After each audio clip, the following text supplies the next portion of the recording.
I have had to type it in a couple of times, and I guess that's what Looks it is. like it works. Yeah. And it works. Well, if the tariffs are enacted, that would be all computers probably, not Yep. just Apple's. Yeah. But for other people, it would just make their computers cost as much as Apple's cost now. Yeah. For Apple, it would be astronomical. Wow. Let's see. Well, on that note about Victor's AI assistant there, it also posted a link in the chat. Apparently, it's Otter UI, Otter AI, and it has a public link that is transcribing live. Really? Yeah, it's definitely impressive. A little strange, but yeah. I had a meeting, an hour-long meeting yesterday afternoon. We video recorded it. When the video was completed, this was over Microsoft Teams. When the video was completed, a thumbnail and a recap button showed up in the Teams chat. I pressed the recap button, and it took me to a place where I could have played the video, or maybe it was a shortened version. I didn't do it. But to the right, it had a bunch of possibilities. The pre-selected one was AI notes, and they were good. And I sent them around to everybody who was in the meeting. Yeah, I agree. They're doing a really good job with the transcription part of it. My wife had to ask me about how they were going to use AI to figure out what whales were saying. And she was like, but we don't know what. I was like, yeah, but the AI has no clue what anybody's saying. It's just spitting out what it thinks the next sound or the next blob of text might be. And it's all a statistical prediction model. They don't know what this. It's just making it up as it goes along, and we're believing it. Yeah, but just like that, it doesn't know what words we're saying, but boy, it sure does a good job of generating some text notes for it. We're anthropomorphizing it. We're the meaning. We put the meaning in it. Like I do my vacuum. She is so sexy.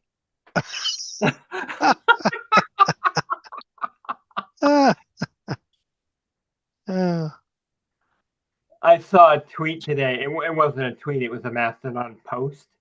And the guy said, I just sold my homing pigeon for the 32nd time.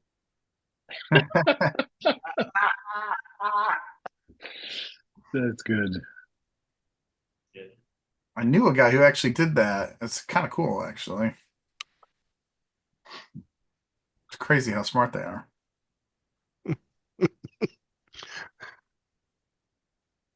I just got it now. I learned a word. Jim, you're a little slow there. I learned a word having to do with carrier pigeons. And the word is endling. ENDLING. The endling is the last known living member of a otherwise completely extinct species. And there are famous endlings that had names, and then when they died, that species was extinct. Kind of sad. Being recorded, so if Yeah, quite sad. Just so everybody is aware. You weren't here when the announcement went off. So where is this Read AI meeting? Where is that going? Is that on YouTube? I think it's the same thing as this next link that he sent, the otter.ai. Oh. And it is a public link. You can just click it and it'll show you the live transcript. Oh, there it is. Read AI meeting notes. Okay. How many people are in the meeting right now? Back YouTube. Well, there's 14, but there's four. Like 2 of them are. Or 5 of us here in Lansing. Yeah, there's 5 there, so 14 plus 4 is 18 minus 2 is 16. Carry the 4. And do we know how many on YouTube? But, Like, is it time to talk about finding? you know, I never know about YouTube, how that works. I usually like to start the meeting at 6:40. So I was kind of thinking we had 2 more minutes Okay. before we actually start. Now, as far as YouTube, I've never figured out how to find out how many people are watching. I usually just log in and Says 3 subtract watching 1. now. I'm one of them. Oh, now it says 2, and I am one of Okay. them still. And then there were 2. Well, I have a question on the link in the chat. I clicked it and it said nothing happened. Oh, Link in the chat. I Oh, joined. the AI assistant thing. No. Yeah. Yeah. I The wanna know- privacy policy, that one works, but the other one just before it doesn't work. Your computer there. Well, there's 2 links. Which one are you looking at? The Read AI or the? Yeah, Otter. read.ai meeting notes, that one doesn't do anything. I am looking Yeah, at it the looks Otter like- one, and I see text. /pp. Well, the thing at the top that says read.ai space meeting space notes, that's not a link. Oh, That's just Oh. just the user. oh, okay. I must have joined after the link was. Oh, wait, here it is. I didn't scroll far enough. Sorry. Yeah. Okay. I really just want to see if I can copy that link later and then go back and click on it and see if it works. Hmm. Sure. Just depends on if they made it public. Like we use with a client, they have like Fathom is one, it's like similar to these, and then Firefly AI is another one. Never heard of Reed, but I've heard of Otter. But I didn't know. Yeah, I've seen Reed a couple of times on different meetings. I never heard of Otter, but yeah, that's a pretty useful thing to get transcripts out of meetings. Usually I have to take notes on my silly laptop on notes, but hey. I have a quick question for you guys. Are any of you using Vivaldi? I No. know a guy who is, but I don't. Didn't You know seem two super guys interesting to who me. are. My dad used to use it. I use Brave.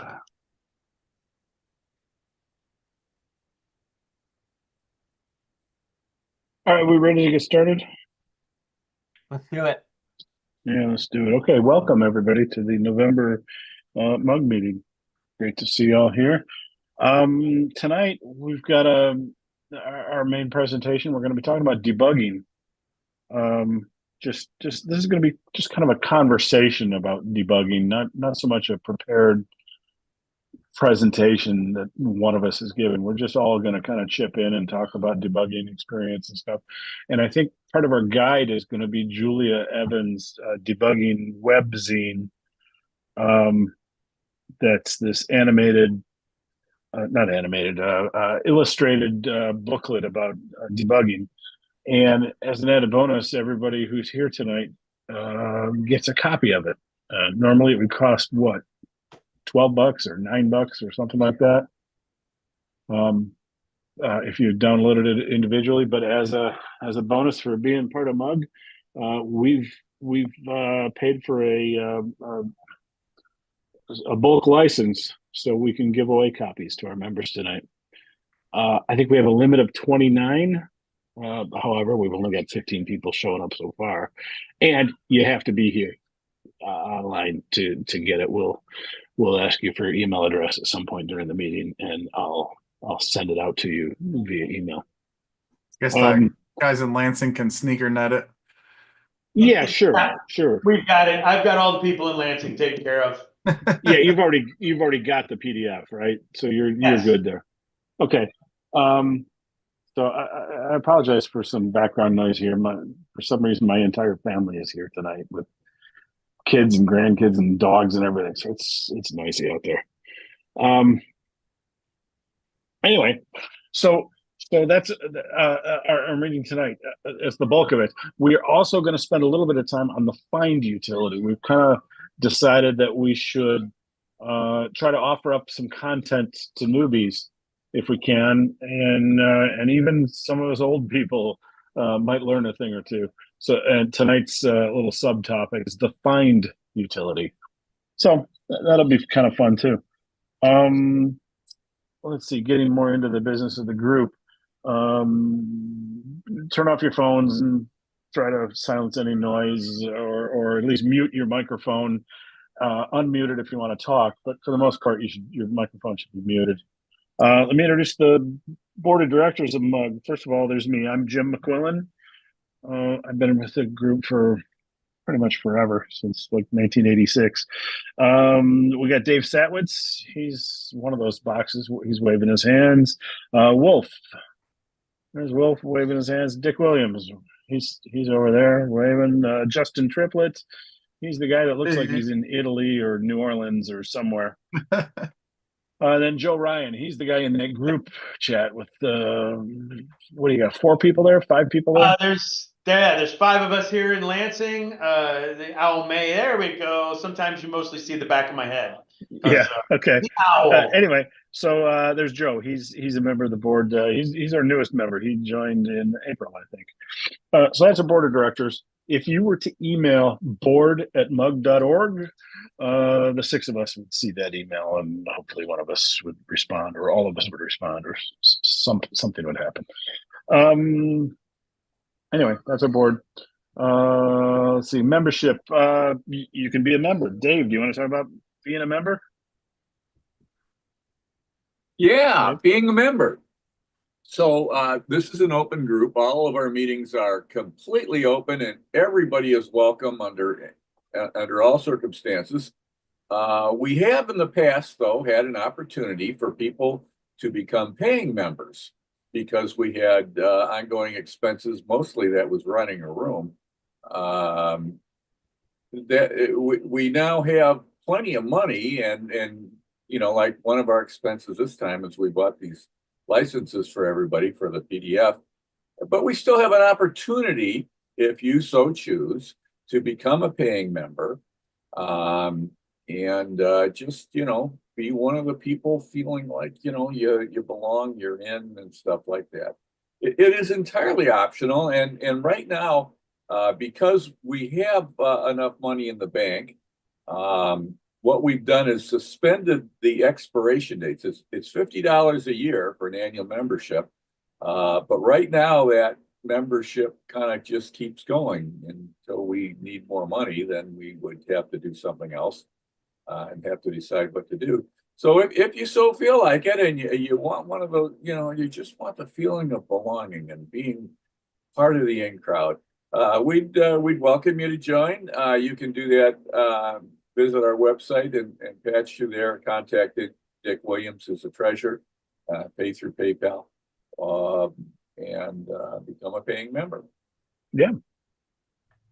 And as Dave explained, membership doesn't expire at this point, so your one-time $50 membership fee could carry you for a long time. I don't, as long as we're meeting virtually like this and our expenses are low, I don't see us reinstituting the renewal for a while. So it could be a one-time thing. Anyway, thanks, Dave. Let's see. We've got some sponsors. Averis, my company, is one of them. We pay a little more money to keep the place running. We've got Penguicon. They have been a corporate sponsor. Altair Computing. Jeff Marasini's been a sponsor. And interesting about Altair, they just agreed to be purchased by Siemens for $10 billion. That's a Troy, Michigan company. That's a big number. $10 billion. Wow. $10 billion. $10 billion. Yeah, so that's pretty good. That's quite a company. Anyway, whole company, oh wait, Altair is the one being bought. Altair is being bought. Siemens has like 15 different divisions. Oh Like yeah, Siemens. Well, now they're going to have like 16 divisions. They want to get more into the software services. What is Altair's business? One of the things is high performance computing. They provide high performance computing to a lot of companies. I think they've got clients like General Motors and others that they do all this high performance computing consulting stuff, among other things. I don't know. We should get Jeff Maricini to come back again sometime, give us a talk, and tell us what it is that they do. So anyway, A2 Hosting, they've been a sponsor. They provide us with our wonderful website, our WordPress, our website that runs WordPress. That's all paid for by A2 Hosting, hosting company based out of Ann Arbor. No Search Press, Manning Press, and Tilted Windmill Press. Occasionally we get freebies from them. I don't have any right now. We should make a point to reach out to them and try to get some ebook vouchers and stuff to start giving those out again. Craig was great at doing that, and since we lost Craig, we haven't really picked that up again, but we should. And if you're a company and you want to be a sponsor, hey, just send an email to board@mug.org. We'll be happy to talk to you about it. Stay connected with us. We have a number of ways to stay connected. There's the Meetup. A number of you guys got here because of Meetup. There's Mastodon. Justin, what's our Mastodon account? Yeah. It's something. Hackaderm. Yeah, it's on Hack. Either. What's the name of that? Mastodon, the Hackaderm server. Well, no. Somebody wanted to contact us on Hackaderm. How would they address us? Oh, at Mug. Mug Mug? at hackaderm.io. Yeah, Mug@hackaderm.io. Okay. I'll post a Great. link So in just a second. There's that. We've got a Facebook account. We've got a some LinkedIn presence. There's a number of ways that you can contact us. We got our mailing list, our discuss list, and our announce list. At the very least, you should get on our announce list. If you go to mug.org, up in the top menu, there's a thing there for contact us, and that contains the links to get onto our mailing list. If you get on the announce list, you'll always get the announcements about the upcoming meetings. So speaking of upcoming meetings, we've got a few. Sometimes we don't know what we're going to do next month, but this time we do. Obviously, tonight we're talking about debugging and the find utility. December 10th, I'm going to give a little presentation on QR codes. Everybody's seen them; they're showing up everywhere. I'm gonna do some talking about that. Show how to create them, really what they are. It's kind of fun. So when you get done with that meeting, you should know a little bit more about QR codes. January 14th, we are going to have one of our awesome speakers that shows up every once in a while. He's here tonight. That's Balmain. Scott, you want to turn on your camera so we can all see you waving? But your camera's not on right now. And neither is your microphone. Oh, there he is. Wave. Scott just happens to be one floor above me right now in my house. He's been here for. He and I did some traveling out to Maine for a little developer conference thingy that we do, and he's still in town and he's heading out tomorrow. He lives in Winnipeg, by the way. Anyway, he's going to be online with us January 14th, talking about OneWire, setting up sensors and stuff for the OneWire, and he might even be ready to talk about some Zigbee stuff. You're interested in Yeah, that. we'll see. Awesome. Yeah. He's ordered somebody else he was talking to turned him on to all kinds of cool things you can do with Zigbee, so he's going to be playing with that over the next 2 months, and then he's going to give us a report on it. Right? Absolutely. Anyway, that's we're scheduled out through January 14th. If you get on our announced mailing list, you'll hear about it, or if you visit the Mug website, we will have those announcements up there on the site. Let's see. And of course, we got our Mug website. Like I mentioned, you can go there for hit the contact us thing. You can sign up to be a member. You can check out on future meetings. You can learn all kinds of things about mug.org. That's mug.org. Let's cover that. Groups in the area. There are a number of groups in the area that kind of fit in well with us. We've got the I lost it. Where'd it go? I'm sorry. we've got the Metro Detroit Linux Users Group. Gibson Nichols is usually running that. It's a virtual meeting now. Is there anybody here tonight that's familiar with that? Can tell us a little bit about it. It's I've been to that, mdlug.org. meeting on a somewhat consistent basis, and it's a discussion, and they use Yeah. Jitsi, and it's Yeah. and they have very good discussions on Linux, sometimes even solving people's problems, but then they do have a presentation. Yeah, it's the second Saturday of each month. The meetings usually last about 2 hours. It's usually around 12:30 in the afternoon. mdlug.org will get you there. Another group in the area is Semco, and I know Richard Jackson's involved with that. Richard, you want to tell Yes. us a few words about Semco? Yes, next month's meeting, we don't have the topic yet, but we are now meeting in person and on Zoom.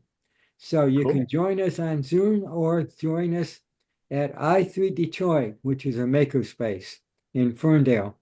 And if you want to find out more about i3 Detroit, you go to i3detroit.org. But you can find out about what we're doing by going to semco.org. That's short for Southeastern Michigan Computer Organization. semco.org.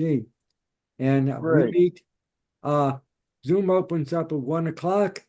Meeting starts at 1:15. And they have a classroom at i3 Detroit. And so if you want to be there in person, you come there.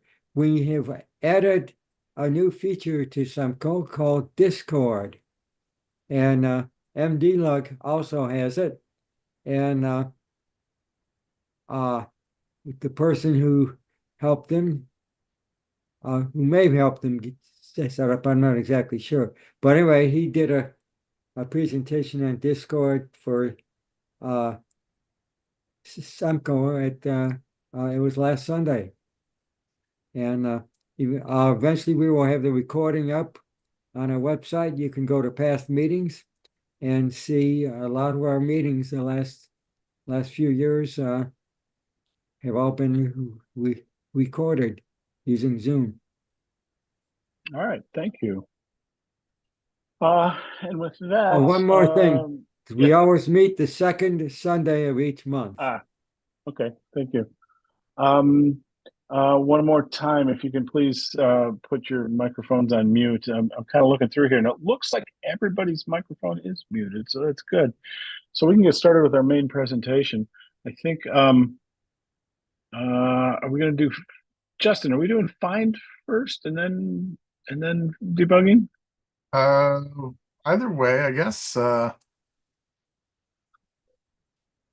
I was Find kind of first. imagining we were talking about it, and it's like, when should the new content be? And was it start at the beginning or make them wait? I don't remember. Find is going to be quick, so do find first.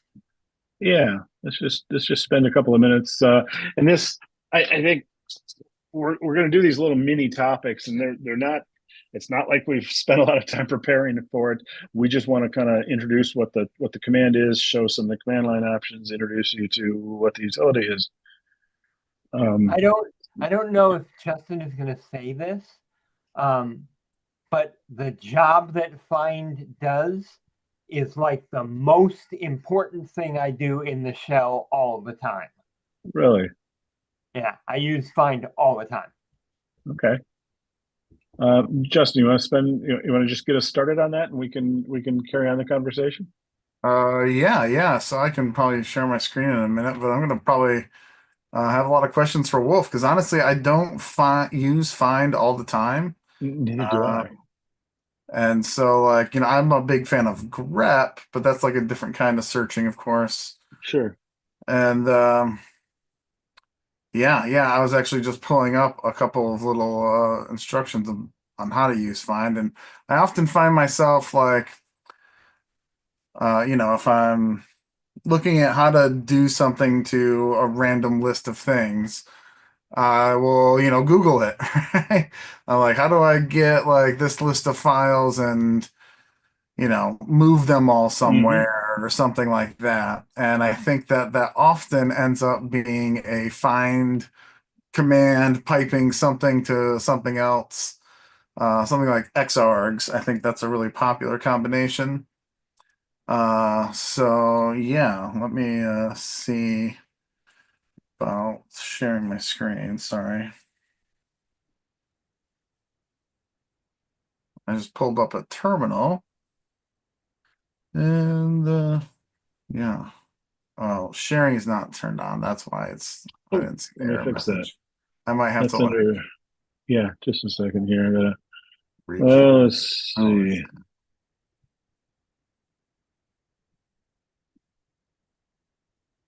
yeah. Where do I? Oh, there it is right there. Okay. Participants can now share their screen. So, Justin, you should be able to do it now.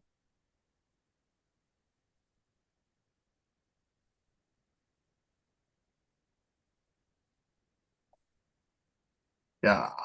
Okay. I think that'll work. I'm gonna try to be brave and share my whole screen. Actually, no, I can just share just a terminal app. Let's see how that goes.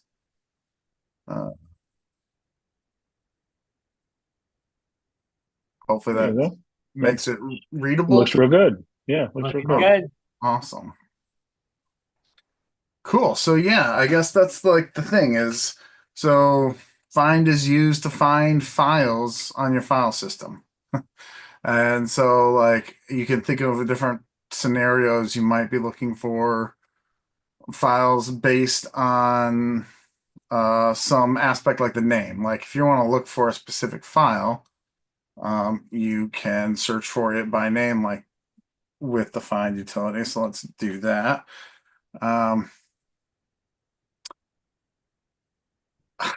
I'm trying to think of a file to find. I'm gonna have to make like a few directories. Um, make I would one, look two. for gitignore or .ds underscore store. Oh Those yeah, are two. that DS underscore. Yeah, that's a good one. We'll see what kind of crazy paths we end up with. So we'll do find, and we want to specify the type, and we're looking for a file, not a directory in this case. And But then you we, do have to put the root directory first. Yeah, You're gonna where you're find it. basing the search on, yeah, Yeah. that's right. like dot Dot. or Exactly. slash or Thank you. Yes, exactly. And then to search for by name, we know we're talking about the famous Mac OS DS store file, which I'm pretty sure that's the case for. And my iTunes folder of all places, and like a yeah. million others as well, right? Like this is gonna have like stuff from my work, stuff from all sorts of things there. So question, when you put that period there, that was not a regex. That was a But that's literal period. this is just like It's shell expansion, right? That's not no, the registered. one in front of DS store. Oh no, this is the file name.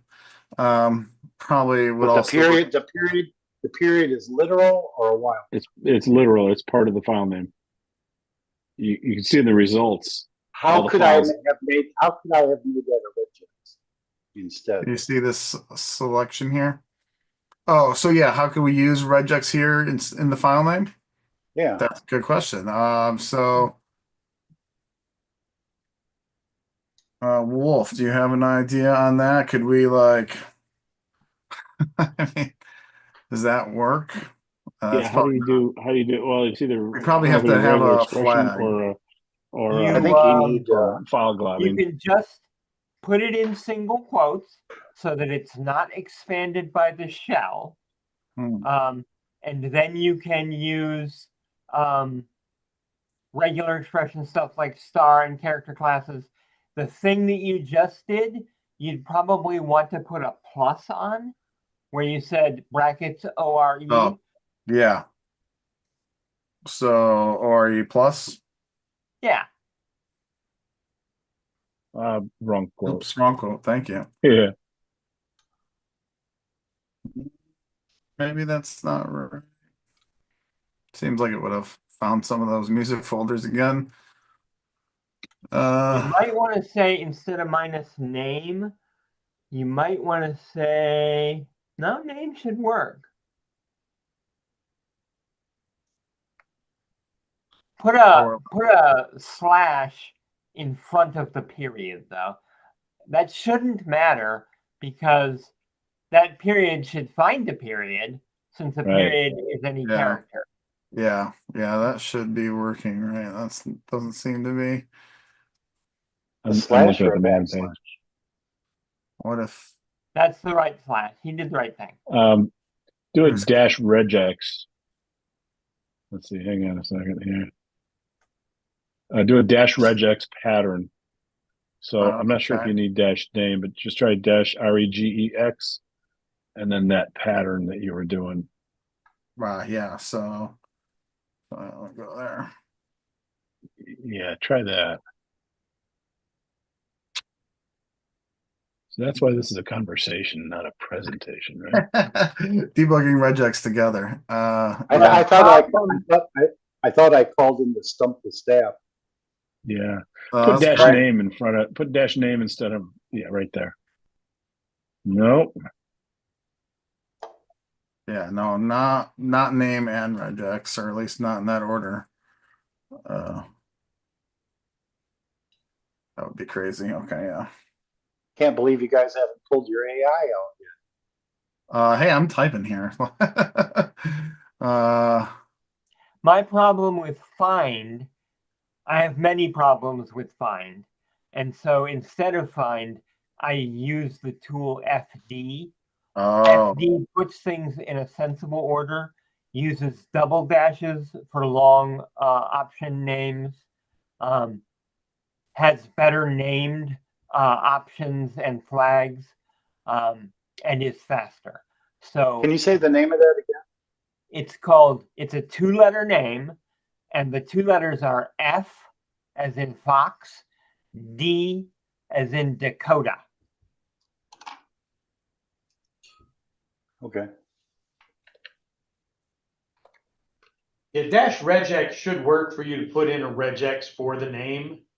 You would think. No, I mean, I'm looking at the man page, Yeah. which is my default one. It doesn't work, but I expect it to. Okay, Justin, think- try I think yeah, like try- a simple like yeah. Just try like just dot star. It'll dot star. Yeah, you know, they're not regexes. They are There we go. finder patterns. well, Yeah, they're not that's globs. just regular. Yeah, that's regular expression. They're globbing. See They're that? they're No, glob. they're not globs. No, they're not. They're are. regexes. Well, then a star would find any character, and that's not what it's Yeah, doing. You got to The precede star the by star itself with is the not dot. working. We need the dot. I'm And, looking at the There it TLDR goes. right Yeah. now. yeah, with There the it goes. dot. So that means it is regex like that.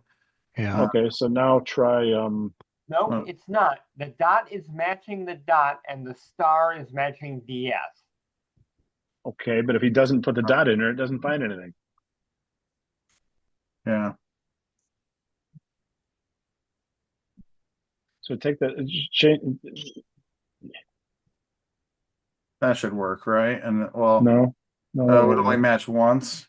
Yeah. put a star. Yeah. That's one or more there. Well, there's no files that match that.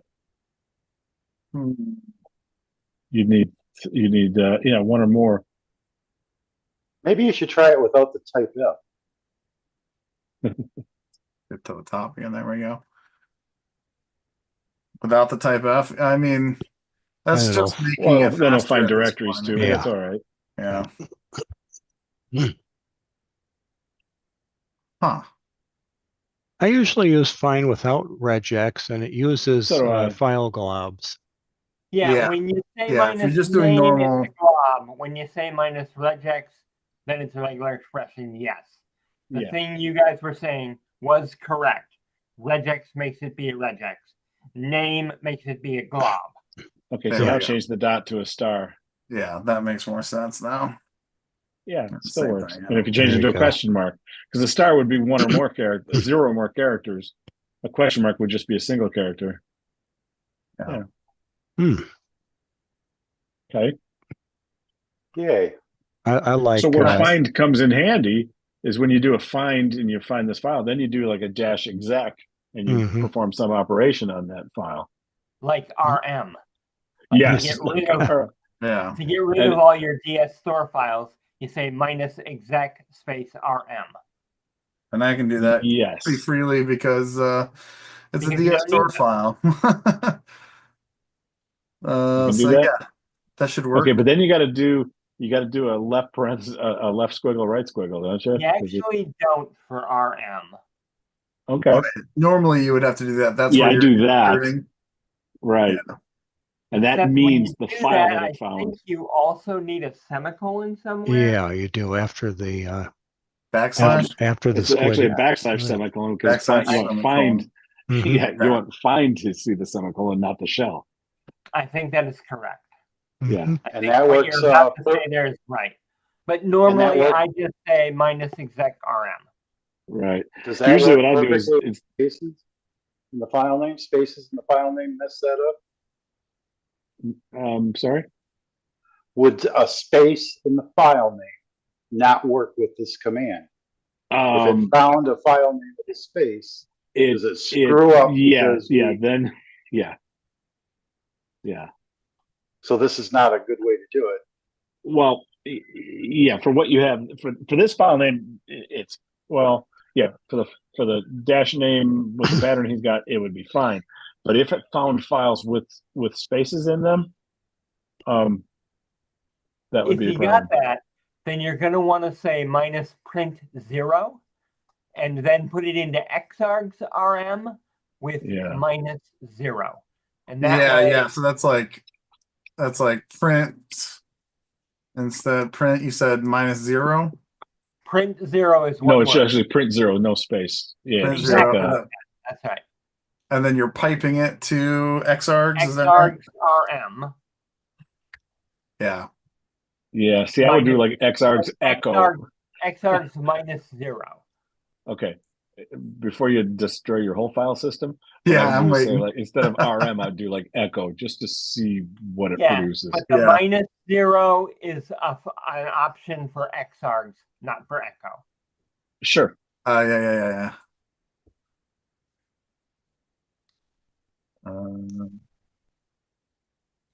That's strange. Seems like that should be finding something and displaying it. Take What off the pipe and see what it does there. Yeah, exactly. This is not right. What is print 0? Like one word? No, it's Just print like 0. Yeah, it's supposed to print the path name of the current file to the standard output, followed by an ASCII null character. Yes. Take off So the it 0 would and see look what you like get. one long line. with Right, weird take the things. 0 off, and yeah, see, There that we was go. finding it. So if you put the 0 back on, it's supposed to That's still like give you the same identical to output. this. Sure. Well, Yeah. because dash print is implied if you're not doing dash exec or Yeah. one of the others, you can do dash exec, dash ls, dash print 0, dash OK. Dash print is implied otherwise.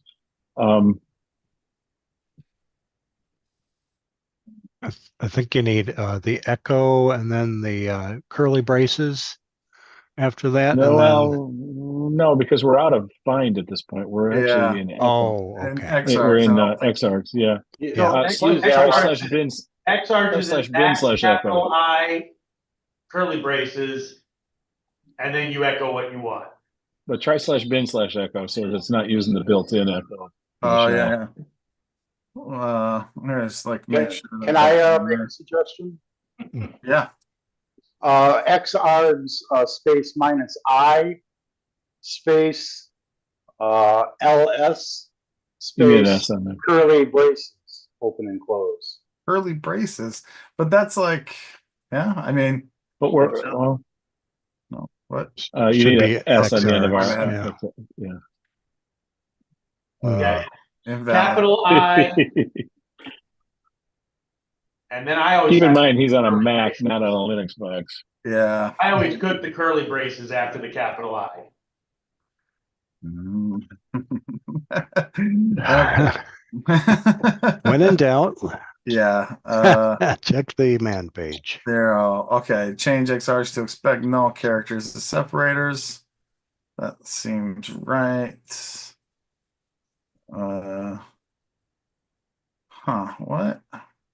Yeah. I think it's just dash capital I, curly braces, echo, curly braces.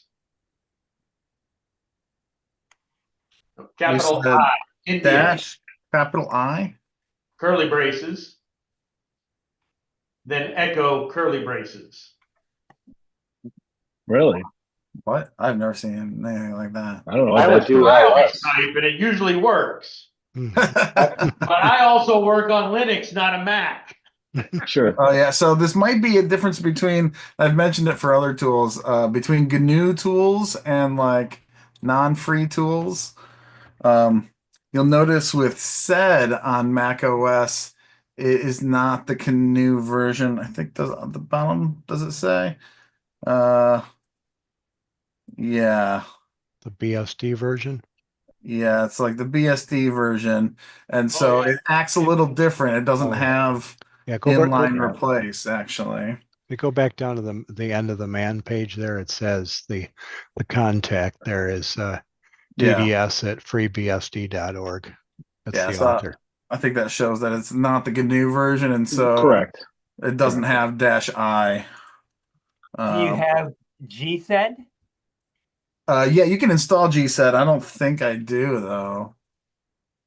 Yeah.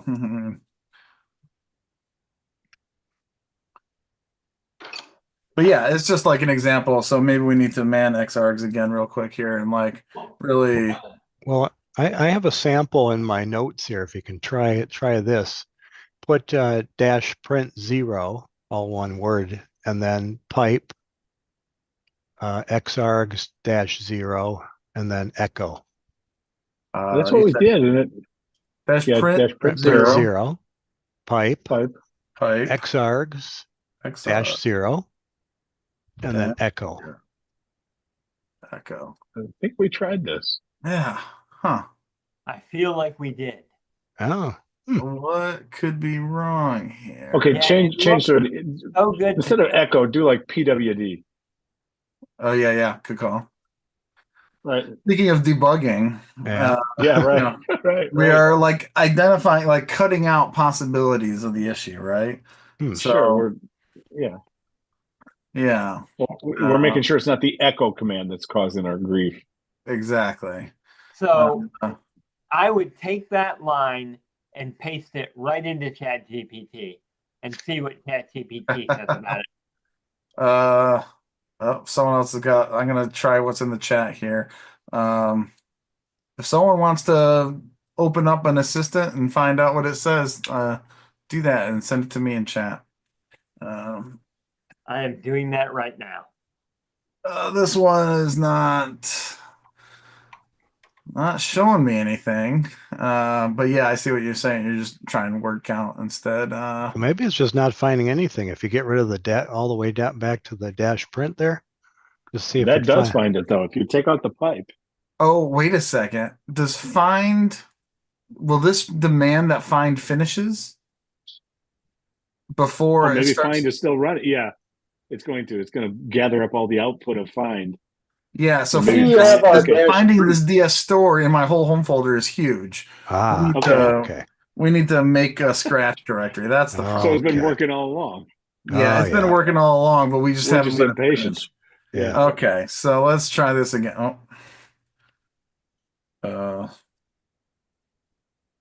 Scratch. Jeez. There we go. Okay. So if I like make a couple folders, Sure. and then I'm gonna actually, can I open one in Finder? Nice. Okay, and 2 and 3. Yeah, we can't see No. what you're doing now, but that's Yeah, but now That's if just making the DS store files. yeah, Sure. I'm making DS store files theoretically. Oh, is that what when you Uh, do? Is that what the finder does? Yeah, if you like Yeah. open it in the Finder and then like change the preference, that Wow. should create it. I might have to close it first. ChatGPT likes what you were typing. It just wants you to RM them instead of PWDing them. Sure. I'm sure it does. So I'm gonna paste into the chat what it said. If I can find the chat. So there we go. I have 3 test files in 3 different folders. And we do want to specify that it's a file that we're looking for, not the folder. Sure. And the Dash name, we're looking for test. test. Yeah. T. What? There we go. Okay. Yeah. Right. Okay. So there we got the files. And now if we do print 0, All No one space. word. yeah, it does that. Yeah. Right. Now you get a null at the end. That's why you get that. Yeah, goofy exactly. percent. Yeah.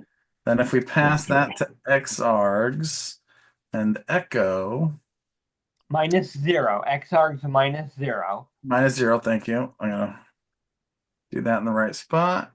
Yeah. Looking right. Yeah. And so now we could just RM instead. Yes. And now when we do the find, it's not finding those Okay. files anymore. Look at that. All right. All right. So let me explain why you would use xargs for the people that don't understand. Maybe they haven't bumped into this. Find can spit out a lot of output. It can find a lot of matches of that file name. Now it only found 3 on Justin's machine because he only created 3. But if you were at the root level and you were searching for, I don't know, something that occurs many times on your system, and then you want to perform an operation on all of those, that is longer than a command line can be, because I don't know what the limit is these days. It used to be like 5,120 bytes or something like that. It was like 5K is the longest command line you used to be able to have. Xargs will take each, like if you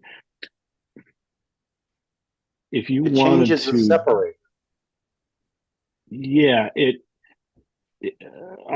well, the find with a -0 changes the separator. Then the xargs will basically execute the command for each item in its list, instead of trying to execute the command for all the items at once. Like, you know, you can do like an RM space star and it'll delete everything in your directory. But if you had thousands of files in your directory and you did an RM space star, the shell would puke because the command line expands out to be too big. So xargs is a way of splitting that up and actually running the command on each of the arguments.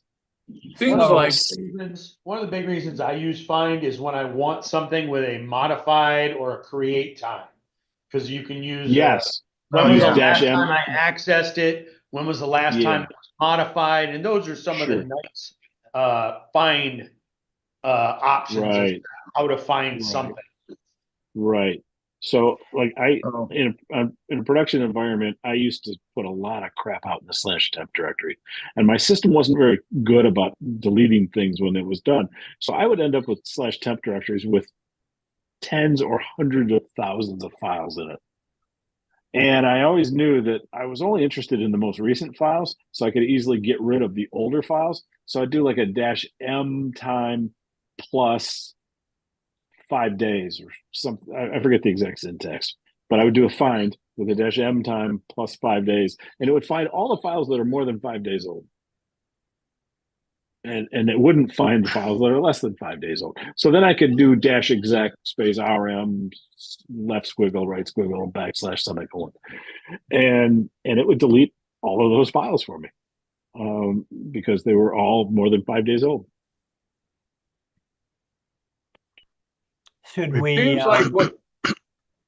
Seems like when I used to do this, I would wind up with a lot of error messages about directories that I didn't have access to. That's where In sudo this case, comes in we handy. haven't run into that, but Sure. If you were doing that as your normal user and searched the root of your disk, then you would Go run ahead and into try a bunch it. of stuff owned by root.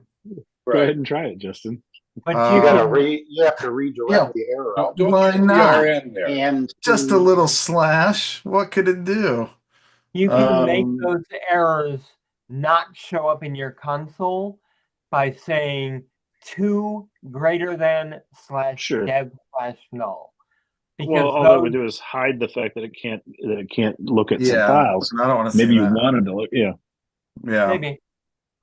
Do you guys want to talk Classic. about debugging? Wait a minute. Yeah. See, there. That's You don't perfect have permission example to look right at- there. Right. Yeah, permission denied because if I see what that is, it's probably owned by root. I would hope so if it's something called auth server. Oh, that's been. S-bin. There we go. Yeah, permission denied. I can't even look at it. You probably don't have permission to look at S-bin. Yeah. Oh, there we go. But yeah, so that's all owned by root group wheel. Anyway, I think that's our discussion on Find. There's a lot to it, but it's a very useful utility. And I guess if you're interested in more about it, the man page can help out. And if you find yourself using Find, also look into FD. See if that answers your question better. And that's F as in Frank, D as in David. Yes. Is that like on GitHub or you got a link? You can install it with Brew on Mac and Linux. You can install it with Scoop on Windows. It does have a GitHub repository. I think I It just is found it. well maintained and frequently updated. Okay. So let's talk about debugging. Yes. I'm going to start us off with just a couple of points about debugging, and then I think we'll go around the group and see what people think of this. I'm sure people are You want to turn on your camera? Yeah, I can do that. Thanks, Justin, for your Find. Yeah, thank you, knowledge. Justin. Yeah, no problem. All right. When you hit a bug, 2 things immediately happen. One happens to you and one happens to your computer. The thing that happens to you is you are suddenly in front of a hill that feels too tall to climb. You are immediately stopped by whatever this bug is, or at least paused, and you got to figure out where to go next. So But blame the compiler. Blame the compiler. The very last place the bug might be.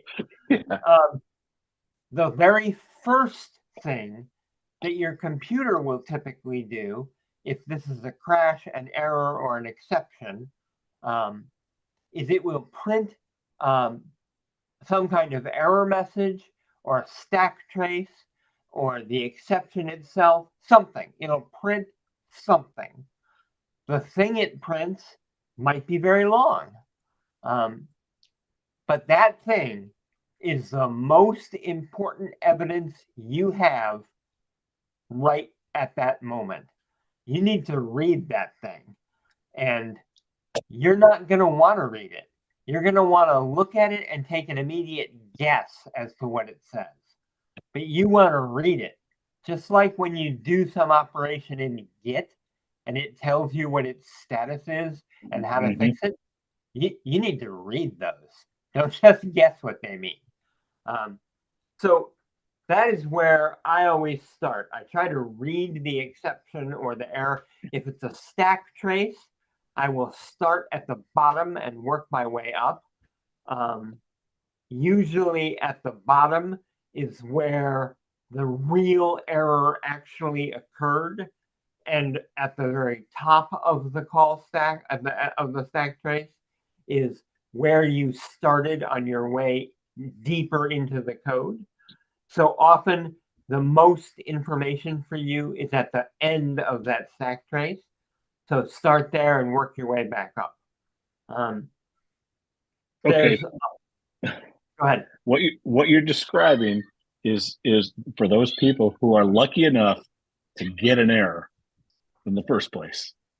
Oftentimes, debugging isn't looking at error messages in a log and trying to understand it and figure it out. Many times for me, debugging is trying to figure out why I didn't get the results I expected. That's a whole different class of debugging. Yeah, and I mean, so to start with, I like to highlight two things out of the manifesto that Julia brings up, and is being stuck is temporary. You will get through it. Mm-hmm. And the other thing is, find a friend, phone a friend. Even if all they are is listening to you talk it out and they have no clue what you're talking about, oftentimes that will make me go, oh, wait, that's what I did not think of. That's the rubber duck. Yeah, I call it rubber ducky debugging. And sometimes there are people that understand what I'm saying and they bring up stuff. And sometimes I'm just talking to the rubber duck on my desk. And so those are two things I think I like to call out from the manifesto, is that you'll get through it. You will. Sure. And don't go it alone. And make sure you copy that stack trace or that error message out so that you can look at it later. Because if you're lucky enough. Going, wait a minute, what did that thing say? A thing that was in the not in the manifesto, in the guide, that I think is apropos to bring up at this moment, is to write down two different kinds of things. The things you think might be wrong, and the things that you've tried and maybe you ruled out. For instance, we tried a couple of commands twice with find, where if we had written them down, maybe we wouldn't have. So I think that's pretty important. Well, Wolf, it seems like what I heard you saying is the last error message in the stack was the one that was relevant. And it just seems to me like it's the first one. A lot it could go either way. You're doing it. The first one is the problem, and everything after that is a consequence of it. And I don't know where I've come across things where it's the last one that's relevant. I guess it might depend on the language. Yeah, it could go either way. If you don't recognize the last stuff, then I always go back to the first stuff and see if that makes more sense. Yeah, I'm writing Python, and I usually find the exact line number and bad words that cause the behavior at the end of the stack. Okay, that would be appropriate there. Yeah, at the beginning of it is telling you how you got there. It's your backtrace showing you all the functions you called that got you to that place where it finally blew up. Is it that way in Perl too? Sure. Yeah. But I believe, Dave, that it's different in some languages. Right, but sometimes it's cascading errors, where there's a whole bunch of errors, not a backtrace, but just a whole bunch of errors got spit out. In that case, oftentimes the first thing is what started the mess. Mm-hmm. Right. And one of the simplest possible things, something that you learned as the very first way to find problems, remains super helpful no matter how advanced you are, and that is printing, and the more sophisticated version of printing, logging. Those two things can help you zero in on where the bad behavior is occurring, especially when you don't get an error message. You just get bad behavior. Don't be afraid to print. It's not for babies, it's for everybody. Yeah. Good point.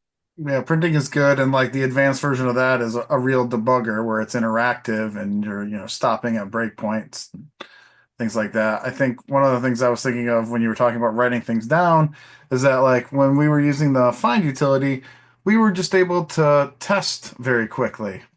And that test was a full integration test, right? You just run it again, you just keep testing. Yeah, so like that's a really powerful tool.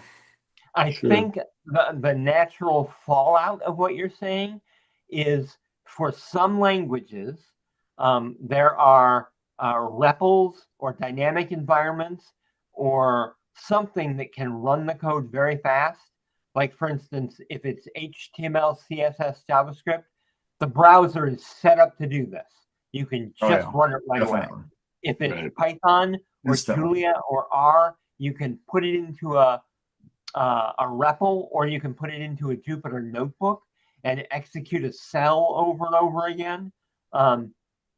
There are lots of interesting things that you can do to get that fast turnaround environment where you can bring it down to the simplest possible reproducible case. Absolutely. And that's an important thing. Yes. Reproducing the bad behavior. Because if you Yeah. can't reproduce it, that is a huge barrier. Right. Right. That is huge. And if you can reproduce it, and if you get to the point where you can't solve it, and you decide you want to go out to like Stack Overflow or Reddit or whatever, wherever you like to get help, and you want to show somebody the problem you're having, reduce the problem to the absolute smallest you can, and still cause the error to happen. Yeah. You know, I mean, let's say you're trying to divide 5 by 2, and you're getting 2, right? And you're expecting 2.5. There's a really simple problem, and you don't understand why you're getting the value 2 instead of the value 2.5 or the value 2.5000005. Reduce that to the smallest lines of code, shortest example of code that causes the problem, and then post that on a website someplace on Stack Overflow or one of those. Or On just Stack continue testing Overflow. with that. Yeah. On Stack Overflow, if you don't reduce it to the smallest possible problem, they will punish you. They will, they will remind you what you should have done. And Yeah. not nice. Sometimes when I have like a set of tools that I'm working with, I set up special projects that are the simplest with that collection of tools. And then Sure. I can always just recreate one of those to test in that environment. So I Sure. cut out It's everything else. it's like a scaffolding. Exactly. Yeah. To make that as easy as possible to test new Yeah. things or Yeah. So this brings me to another tool in the toolbox, which is a thing that many languages have, a statement called assert. And you can assert things you believe to be true, possibly with a message. And when the code hits that assert, if it is true, it just goes on, nothing happens. But if it's not true, it stops right there, prints the message, and lets you figure out what you did wrong. So Yeah, assert, that could be really useful if you don't have a debugger that lets you look at variable value. Sure. To assert that a variable is within a range that I expect, and it'll spit out that error message that you put in. Because I really like that, Wolf. Well, the assert is something that I think you should have in your production code, so that when unexpected things happen, when values get computed that you weren't expecting, assert will many times kill the program for you and tell you where it was when it died and what you were expecting to see and what you did see. there was a language called Eiffel, and Eiffel had 2 places, and I think this is true in all code, 2 places where it wanted to check the invariants, the stuff that are supposed to be true all the time. Because the way code works is everything that you think is true, and then you go into a function, and then you mess stuff up, and in the middle of the function, it's not true. And then by the end of the function, you've got it all cleaned up again, and it's true again. So if you assert some preconditions at the beginning of your function and some post conditions at the end of your function, you can make sure that where you rub up against other pieces of code, where they call you or you call them, you're giving them what you promised. And that you've totally cleaned up anything that was messy in the middle of your function. Most languages today don't have a thing explicitly called preconditions or postconditions. They just have assert, but it's a useful way to think. Yes. So I have a short list of where bugs happen, kind of in order of where you're going to find them. Mostly, when you encounter bugs, it's in your own code, especially in the new code you just wrote. Or it's in the way you call code that you've never called before. Or it's wherever two pieces of code cooperate, like they call each other, because they may have different ideas about the underlying model. Like, for instance, when one command line function thinks that the arguments are separated by null characters, and the other command line function thinks they're separated by new lines, those two things disagree, and the output is going to be wrong. Maybe, but not as likely as in your own code, the bugs are in someone else's code, someone at your company, but not on your team. Maybe, but very rarely, it could be in a public library you're using. There's some problem that is published that other people have seen and haven't noticed. And maybe, but almost never, it's in the compiler or interpreter you're using. Often, that will be the first place you think is wrong. And once or twice in your life, you will be right. But it's just almost never true. So these are the places I think of and the order that I attack them in. I usually blame myself first, and especially the newest code I've written. And if it looks like it's something happening in code that has been around for a while, I will turn to Git and I will Git bisect the problem. I'll try to figure out the first commit that introduced the bad behavior, and then I can look at just the changes in that commit. Git is a huge help to you when you're looking for bugs, especially if you make commits that are logical and right-sized. It would be great if we could demonstrate Git bisect sometime, because I giggle every time I get to do that because it's fun. I agree with that. I've heard of Git blames, but why not just try to search? Yeah, advanced Git is a thing.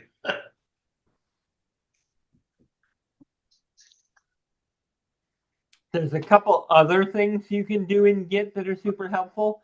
Like, you can take the code that you know is somehow broken. Maybe it's not broken every run through, but you know the code is broken, and you can save that as a branch of its own that's not going to be touched. So you can always get back to the bad case. You can try to solve the problem on a brand new branch so that you don't affect anything. We already talked about bisecting. Another thing that's good about Git is you can look at the changes piece by piece instead of the difference between now and some date. But if that's helpful to you, you can look at the difference between now and some date. Yeah, I think it's the other to follow along with that is to do one thing at a time. You know, don't make too many changes before you check either did I break more or did I fix the bug, and be ready to revert it and throw it out. I totally agree with that. And in fact, when people make a lot of changes all at once to try to fix a bug, often many of those changes are just guesses. You probably don't want to guess. You Not good. probably want to use that printing and the assertions and looking at the debugger and then make the changes one at a time. One based at on a what you time. learn. Definitely. Yeah, and because you can do one change, nope, that didn't work, revert it. Yeah. All right, now do another small change. To keep the minimum amount of change possible to try and see if you are at the point of, yeah, I'm trying to figure out if this is gonna fix it. Don't do too much. One thing at a time, Yeah. and then take it out if it didn't help you. It's just testing one thing at a time. And that brings up, if you have formal tests, which you should write a test. As soon as you see bad behavior, you should write a test that tries to reproduce this bad behavior. And if it does, the test fails. And if it doesn't, the test passes. And then you'll know when you fixed the bug, unless it's a Heisenberg bug. And you can keep that test forever in case the bug comes back, because bugs come back. Especially if you had to do something tricky to fix the bug because it was a race condition or who knows what. And later somebody comes along because you didn't document it or explain it well enough. And they think to themselves, well, this is needlessly complex. Let's simplify. And then the bug comes back. But because you wrote a test, the test fails.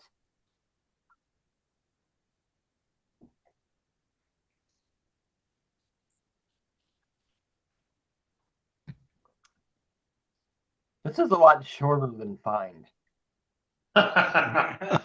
Well, so I think also, along with writing tests, find a way to run the code with predictable inputs.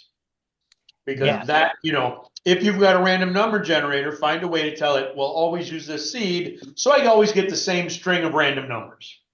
And whatever Using your time- inputs are, save your Right, inputs. using times, and you have to do things based on time.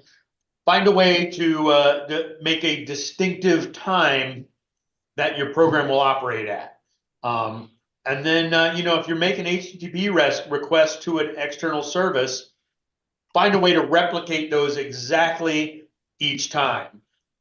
Whether that's using some of the libraries or debuggers to say, these are the requests that you're going to get, and these are the responses you should send. So that you don't get a different result back each time, which can convolute or can cloud the debugging.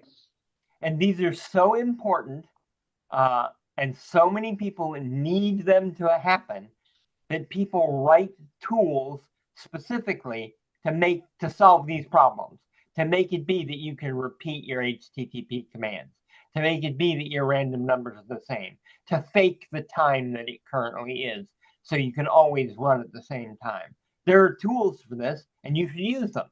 Do not be afraid to try new tools. Debuggers, profilers, especially logging. There's a ton of tools, and Julia in the debugging guide names a bunch of them. There's some tools I would really like to try.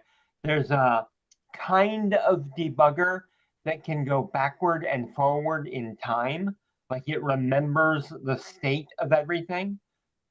I don't understand how that can work, but boy, do I want one. Yeah, super useful there.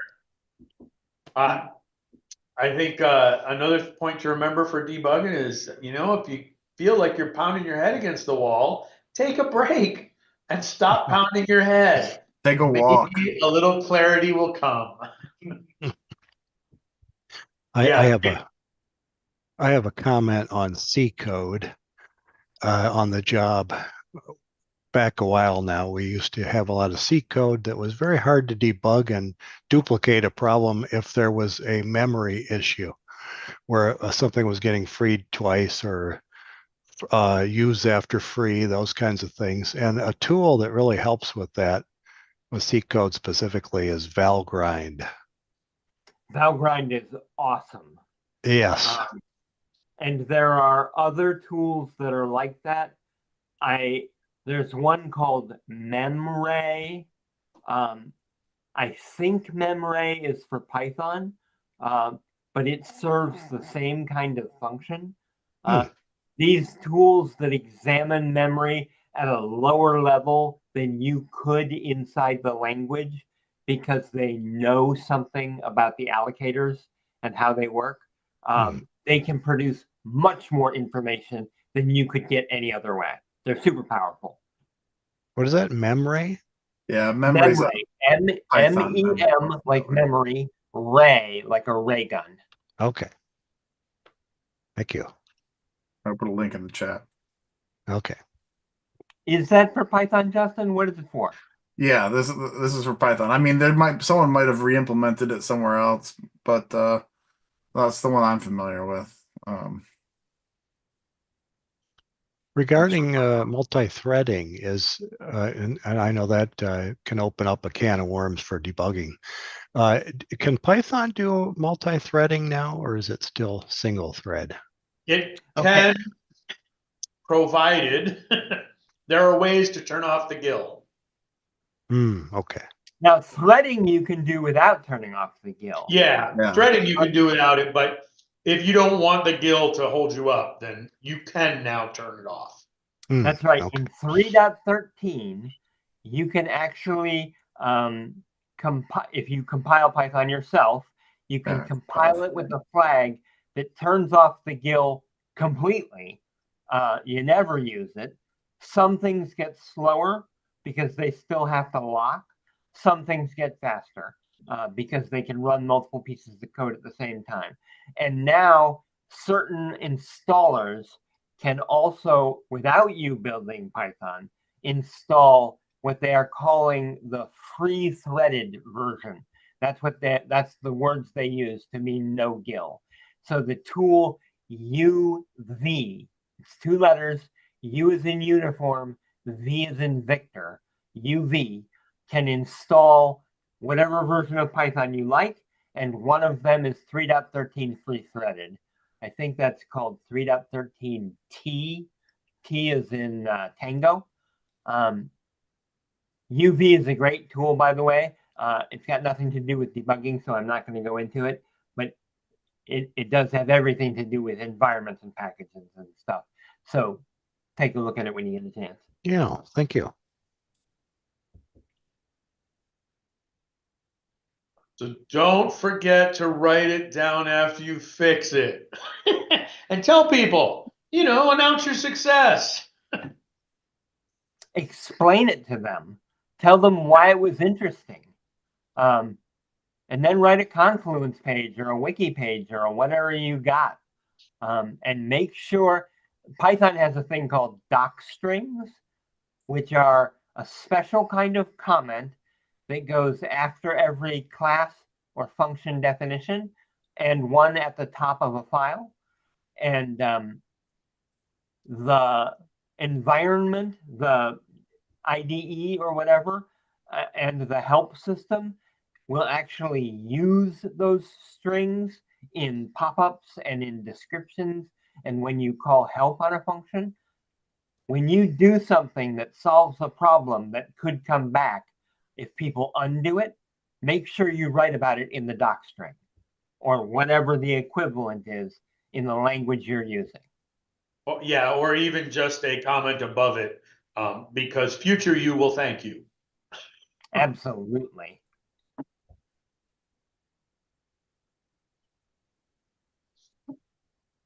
So let's see. I want to make a comment about logging. I run some fairly complex stuff. It's all patient. I write software for mammography clinics to basically manage their business. And in the process of a patient coming into the office, getting a mammogram, and getting results, there's a lot of decisions that get made by the software about what kind of results letter that the patient gets.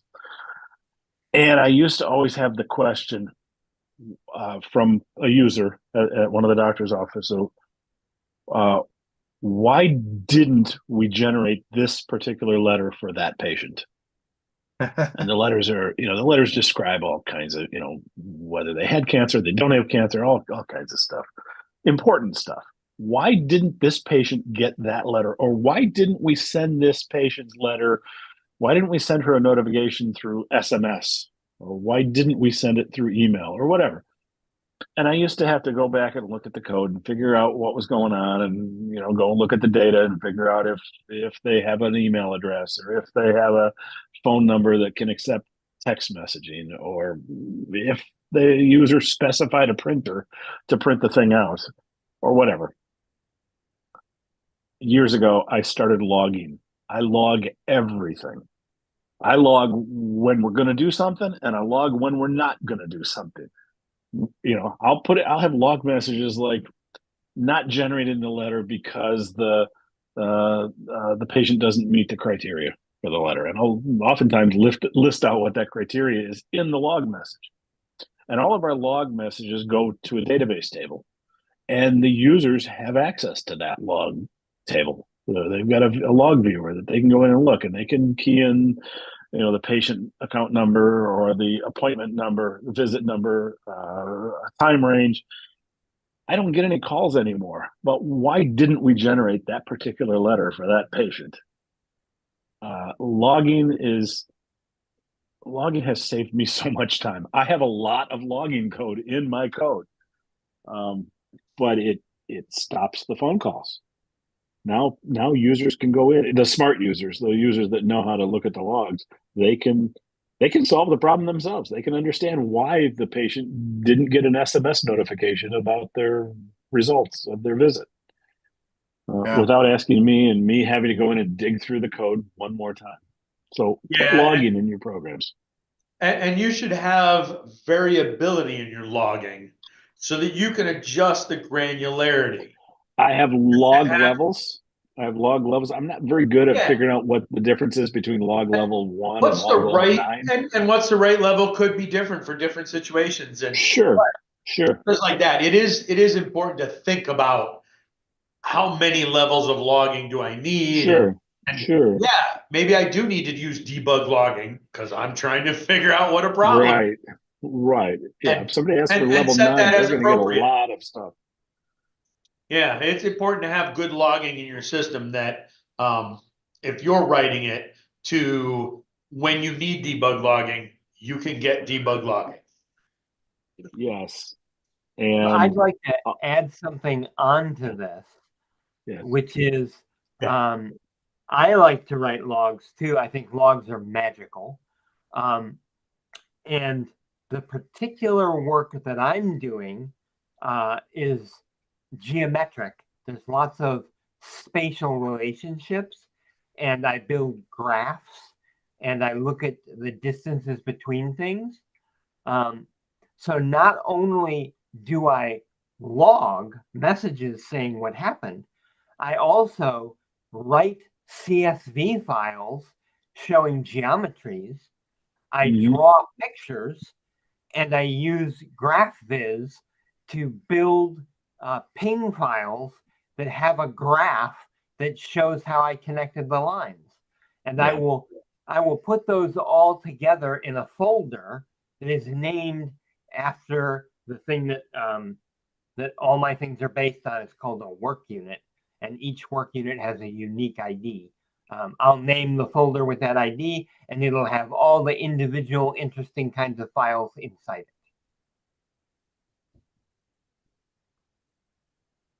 Good. If you guys More are bored, I information, can better. throw some ideas in. Sorry? I said, if you guys are bored, I can throw some ideas in. Yes, please. I work in a call center with programmers and stuff, so we have customers calling in. And, my biggest challenge seems to be teaching people how to report errors. And, I am a Star Trek fan, and I dream that my AI is going to take care of me. So get somebody to just take a picture with their damn phone of the error message. Yep. And then on your Google Chrome, right-click on the image and do an image search for the error message. and solve the problem before you even get Mark on the phone. That it's so Yeah. amazing these days. The troubleshooting, it's getting the exact wording of the error message that seems to be impossible for me. That Sure. and then the next thing is have a standardized. Every time somebody reports a problem, you report back to them.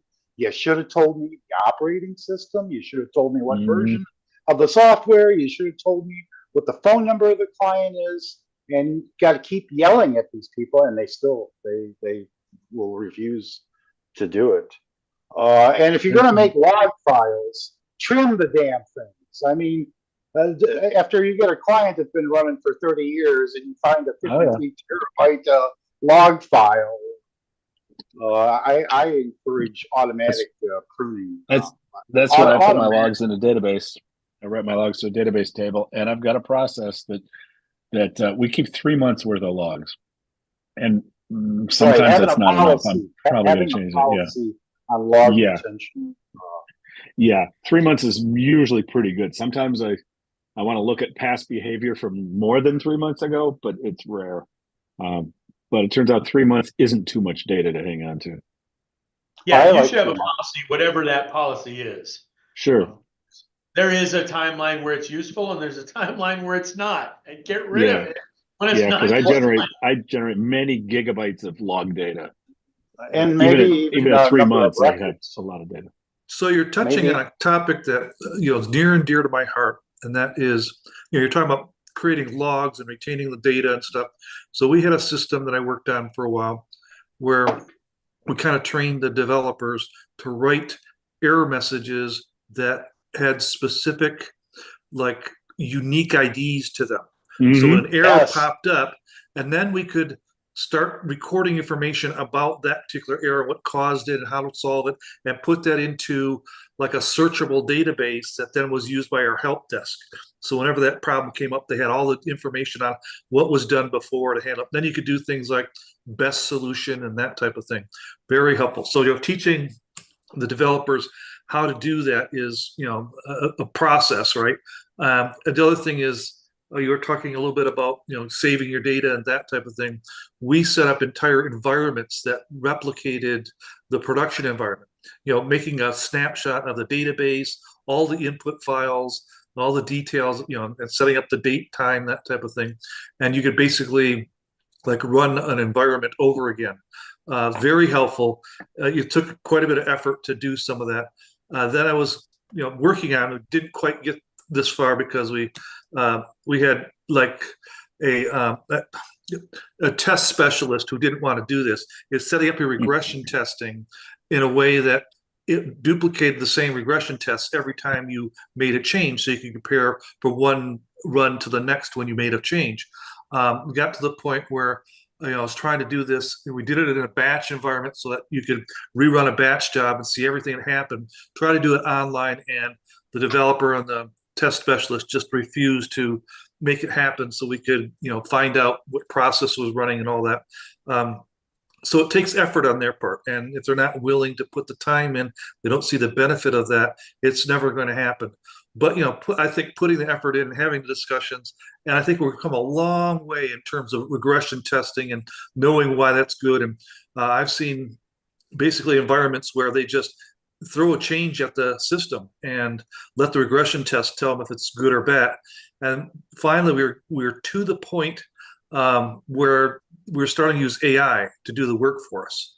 So just throw this code in, run it, and let the AI tell us what's going to happen and whether it's good or not.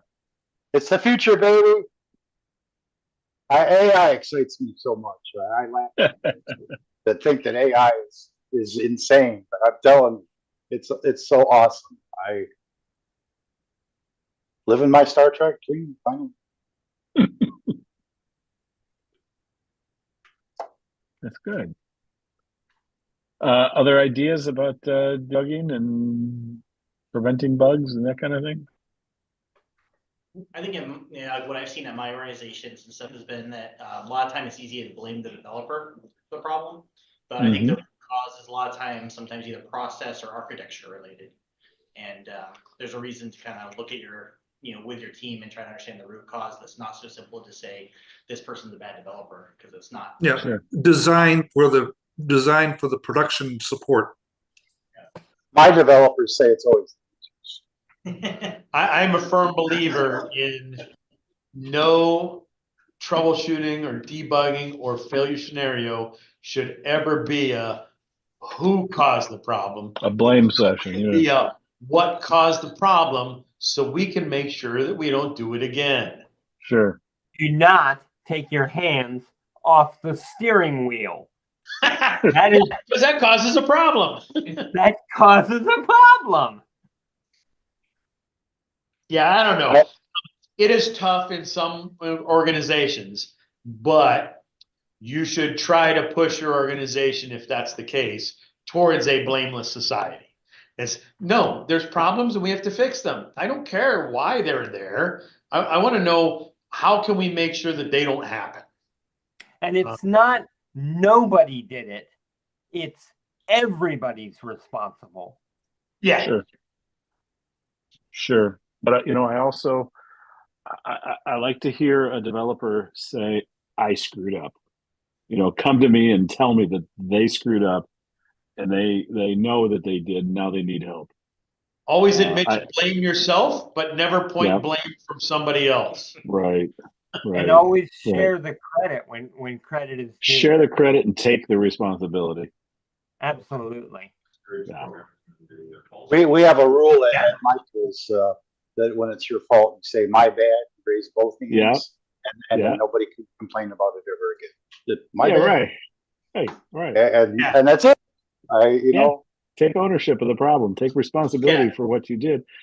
Figure out And how you to want an solve it. environment that approappreciates that and says, "Oh, That great, it's- really that good." it's- yeah. we want to encourage Yeah, that. that it's not only is it okay, it's encouraged, and yeah, because everybody screws up, right? And when you start hiding from your screw ups and blaming, I screw up every day. I'm not afraid to admit it. If you want to succeed, you got to have good communication. You've got to set expectations, and that means admitting when you're wrong and when you got help and when you were able to help other people. Yep. You need to have people understand what you do and how you do it. Yeah. Yes. So I'm sitting here with this PDF ready to hand it out to anybody that wants it. I guess if you can give me your email address in the chat, you can you can direct message me in the chat if you want, or you can just put it in the normal chat, and I will email a copy of this to you. what's the title? The title of the Pocket Guide to Debugging. let me. It is the Pocket Guide to Debugging. She calls them Wizard Team, and they're really useful graphic novels. I'm gonna put the no, I don't want that. How do I do that? Somehow. Oh. The great thing about these zines is they give helpful advice, but they don't talk down to you. I think they're useful to all levels of programmers, and they're full of stuff you don't know, you do know, and you're just learning. They got a little bit of everything, and I bought the whole set in physical form. There's quite a few of them. I think maybe 12 or so, maybe more, on every topic like Bash and networking and integers and floats and debugging, and there's just a ton. And I think this woman deserves our support because she's teaching people. She's doing a good thing. That's my feeling. She's got a bunch of great ones. Look at the one on networking. It's fantastic. Okay, let's see. Terrible. Somebody confused. But you only see a small part of them.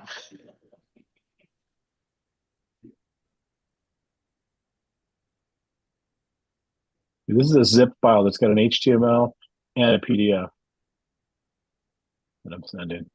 Wow, it's 65 megs. It's going to be a Google link, a Google Drive link that you get in the email, and if you click on it, you should be able to download it. Just a second.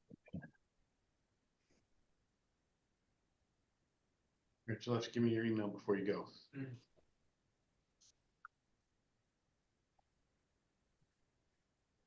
I think it is past my bedtime and I'm gonna head out. But I feel like this is one of the best conversations we've had at Mug in quite a while, and I really enjoyed it. Yes. Thanks for the work you put into it. Yeah, thank you, Wolf. Wolf. Thanks. All right. See you guys next month, and See you some of later. you sooner. See you, Wolf. All right. We'll talk to you later, everybody. I had a quick Lance, question, if I could just change topics. I watched a guy type open space in a file name from a bash prompt. What does that do? What's the open command? On a Mac, it opens up, like if it's a PDF, it'll open up the PDF reader. Oh, If it's so that's not JPEG, that's it not opens like up preview. that's not a Linux or GNU type of thing. No. That's a Mac. And so There in is- Windows, I would say start. There is a similar thing. command on Linux called xdg-open that will do that kind of thing.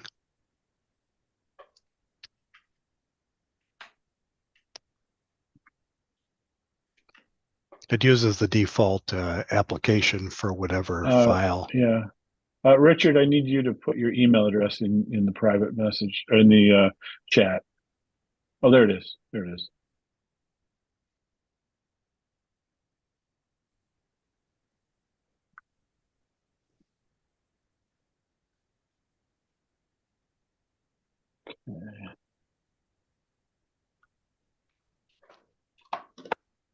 If you're open to another topic, I don't hog everything. Yeah. So I'm looking to hire.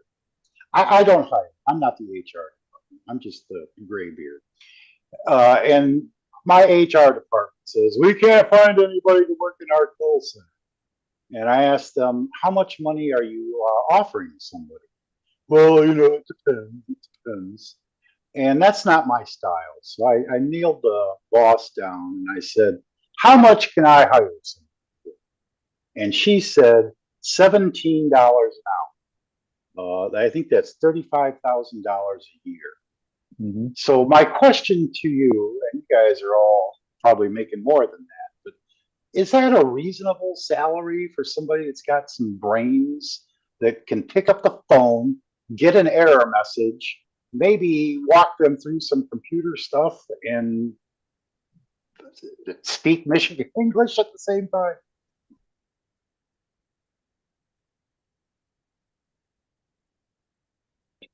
It seems really low to me. Yeah, I think that last qualification about being able to speak English is not part of the qualification. If you know what I mean.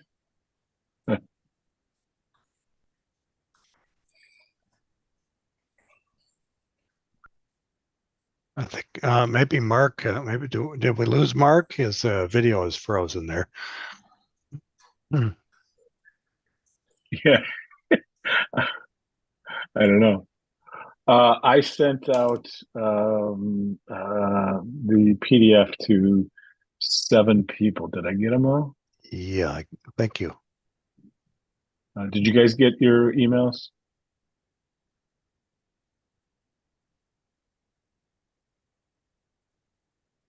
And back on the salary thing, there are websites that list salary surveys and results of those.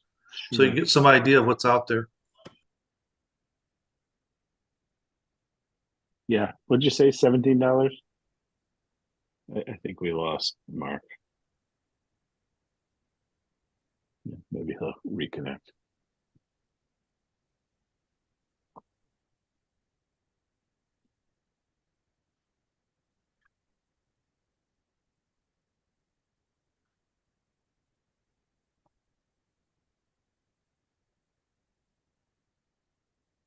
Well, there are a lot of places where people can make $15 an hour just working at a fast food place. So Just showing up.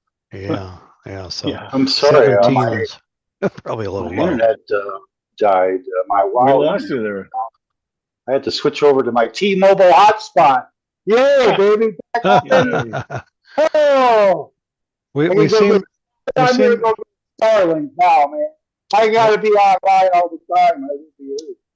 So I we didn't seem hear to you. have concluded that $17 was a little low, since a person can make $15 an hour some places working in fast food. Do they get Yeah. health benefits at fast food? Probably not. For $15 an hour in fast food, probably not. If you were to go try and find to hire somebody at $17 an hour, how would you proceed? Would you put an ad on Facebook, Craigslist, Glassdoor?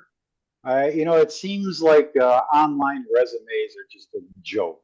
I swear. I died again, didn't I? No, we can hear you. Oh, sorry. Crickets. Yeah. Yeah. So anyway, I think I missed your jobs looking for people and people looking for jobs. I'm Oh, looking we to skipped hire- over that. Lately, I skipped over it because we haven't gotten any takers for that. Did you have something you wanted to add? Yeah, you want to come work in Warren, Michigan at a medical software developer company, answering telephones and solving problems? That's pretty much what I'm doing already. I'm looking. Yeah. Might be a pay cut for you. Yeah. But you would At be around $17 me an more hour. often. You'd be around me. The benefits are outstanding. Oh, okay. We never have to trace a staff. Yeah. It's always the customer. Yeah. You can take a look at that Robert Half survey information that I just posted. It lists a help desk tier 1 starting at 40,500. Yeah, so That's starting at what? About 40K. Yeah. Okay. I would think that would be. Anyway, we seem to be having a hard time here. Sure. I don't know. I'm finding, kids now, they want to go directly into game development. They don't want to do boring stuff like medical. They think they're going to develop the next great video game. Well, there's also the whole thing with like graphics development and AI. Sure. If anything having to do with AI. I remember we had a group of 200 data specialists, data scientists, I guess they call themselves, all coming into these meetings and trying to learn how this stuff works. 200 of them, Sure. And this is within a company. So just amazing how much that is a interest to the young folks. Oh, Mr. Williams, you're sharing your screen. Did you want to show us something?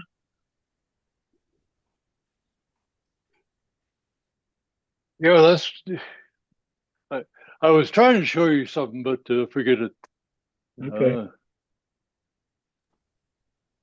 The background, your wallpaper looks familiar. Is that I like that. Copenhagen?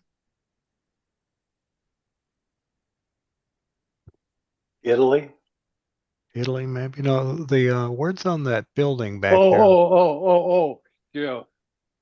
That Copenhagen? That's yes, Copenhagen. I thought it looked Oh, familiar. You're Yes. smart. Looks nice.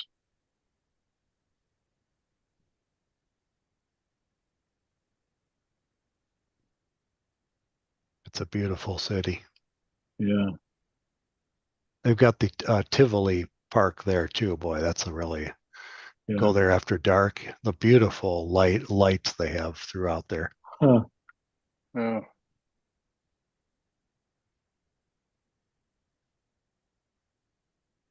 What gets me is that that's a picture I took with my iPhone, and just it's amazing the detail you can get with that little frickin' Mhm. But that's not what I was planning on showing. I had something else up there, but anyhow, let me stop sharing.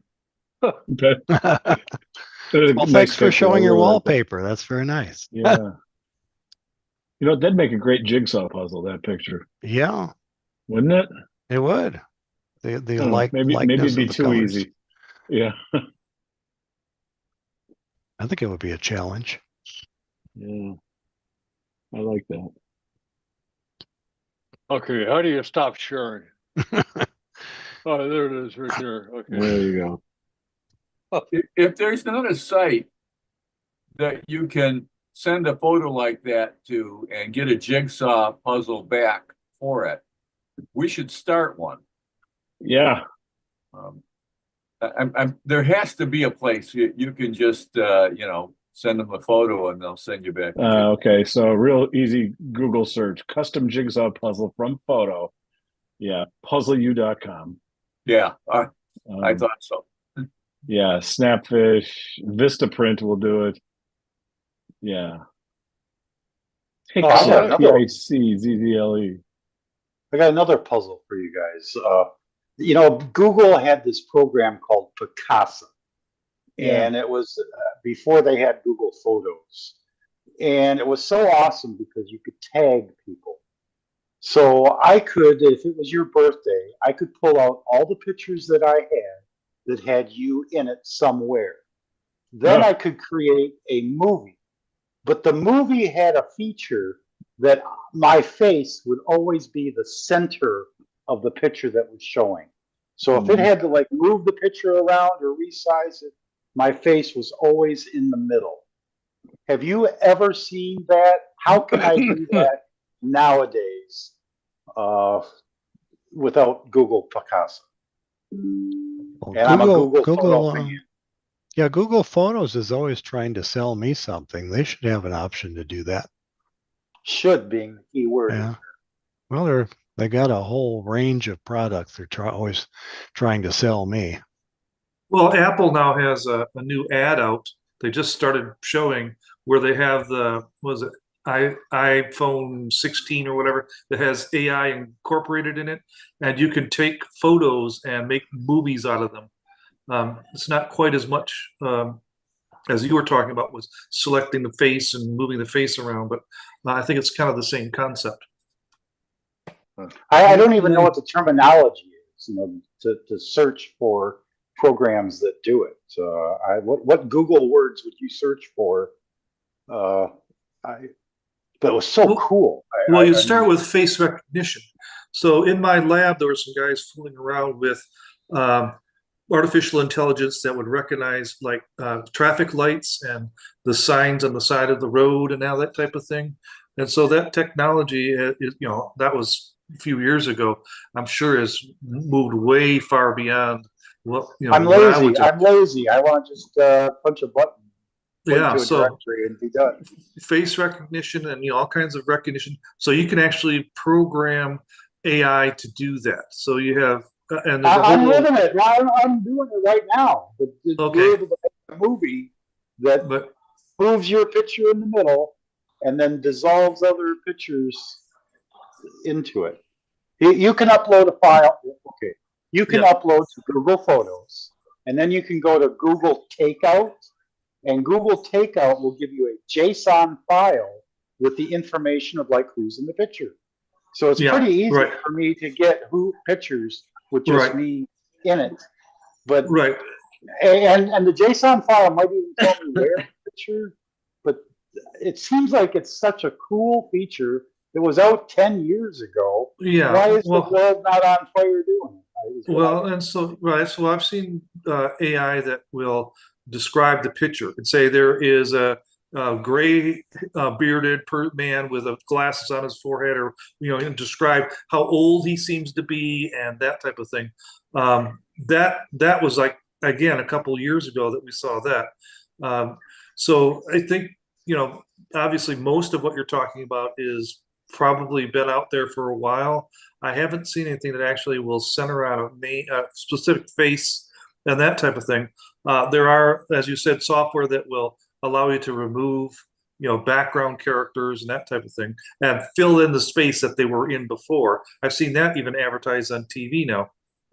I would ask Jim, is he using AI to examine mammograms? Well, I'm not involved in that part of it, but yes, they are using AI to examine. They have been for 20 years. The And big that's what I'm practice saying. I work with. Like, Yeah. man, if I can look at Oh, yeah. mammograms. Yeah, I AI should is be able to get- AI is finding cancers in patients that the place I work with, every mammogram is viewed by 2 doctors and viewed by AI, and the AI does find things that the doctors miss. It's amazing. Wow, that's fascinating that it's able to do that now. Yeah. Well, I know, a couple of years ago, again, another group that was experimenting with some software in my lab that would take a look at like the design of a car part that had a bunch of computer chips and all kinds of other parts in it, and pick out specific parts, specific things, and move them around to try to reduce the costs. So in that sense, you're selecting something and you're moving it around in the same way that you're talking about with faces. So if you had like a chip design, right, you could move the chips around and all the different inputs and stuff for that to make it optimized for cost or whatever. So that again is something that's been out for at least a couple of years. Being able to design a circuit board and have it printed in China for pennies and shipping it back, and it's just amazing technology. Yeah. That it's not like it was in the 70s at Radio Shack putting something together anymore. Well, have you actually played with that and designed a board or anything? I mean, I couldn't think anything I wanted to build. I already what would I want to build? I can't just go out and buy. Back in the day, the 101 electronic kit from Radio Shack. Did anybody have one of those things? Oh yeah, I had the 65 and 1. Yeah, there you and that was such a, but there's no challenge anymore. I guess Actually, your thing where you have your face in the center of a video. If you I don't know the exact answer, but if you shot a picture of yourself with a green screen and then, chromatic, replace where the green screen would be replaced with a video that didn't have you in it, and then this correct software would combine the two. And just randomly move my face around on the different photos over top of the background. That'd be funny. That would be, or just have my face pop up randomly every 12 seconds. And then another comment I wanted to make was I'm writing that one down. I'm sorry. Another comment I wanted to make. I was in a camera club, and the president of the camera club was part of a national organization of camera clubs, and he had won, shall we say, national awards with pictures taken with his iPhone. And Android smartphones have very good cameras in them, the more expensive ones. And so I think all cameras except the single lens reflex and now being replaced with mirrorless that professionals use, all other cameras are basically going to be dead, because the camera in your smartphone does everything you would ever need for the average person. My camera's got AI. Google's got AI on the Pixel camera now. Yeah. It's everywhere. I mean, who would go and spend $300 on a basic point and shoot digital camera that didn't produce as good results as you got on your smartphone? People our age. So you're talking about putting faces in the pictures. I just posted a link in there to a YouTube video where they took Trump and Elon Musk's faces and put them on like characters that are dancing. So the AI has gotten to the point where you can just replace parts and faces and stuff like that. Very, very cool. Well, let's get an app together. Let's join up and make a fortune here. Sure. $3. Sure. $3. Hey, I'll change the subject real quickly here. Let's see. I'm sorry.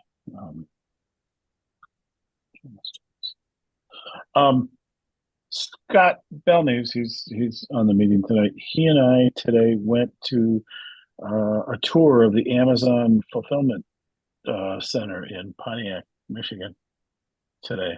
They do tours. You don't have to be in Michigan. Other states do it as well, but the only one in Michigan is the Pontiac one. It's on the site of the old the Pontiac Silverdome. Anyway, I'm going to share the link if you all want to try this sometime and do the tour. They do it like a couple days a week. Let's see, everyone in the meeting. Here's the link if you guys are interested in. It's in the chat. It was really, really interesting. It took about an hour and 15 minutes. A little bit of walking involved. But this is a tour of an Amazon site? Yeah, the Amazon Fulfillment Center where the Silverdome used to be. Okay. So follow that link, choose which one you want to visit. If you're in Michigan, the only one you can do is the Pontiac one. But it's pretty cool. It's pretty neat seeing how they do what they do. It's largely automated. They have 3,500 people working there in various shifts. I think we saw about 25 or 30 people on our tour, but it's really pretty neat. All the technology that they use and how efficient they are. It's amazing. So consider that. Doing an Amazon. I've been watching a lot of robot making cars videos on YouTube. Yeah, it's just amazing how all that works. Sure. Oh, this is storage for unsold products? Just Huh? What are you talking about? These are unsold products that they could draw on when they do sell something? Yeah, I mean, this is how you order something from Amazon, and this is how they do it. So it's you can go on a tour of the warehouse. Yeah. Neat. Yeah. Well, I gotta mean, go. what you'll see is a Later, lot of guys. sold products. All right, we'll see you. Yeah, thanks. See you next month when we talk Okay. about something. QR codes. Yeah, that's right. All right. Thank you. All right. All right. Bye. See you.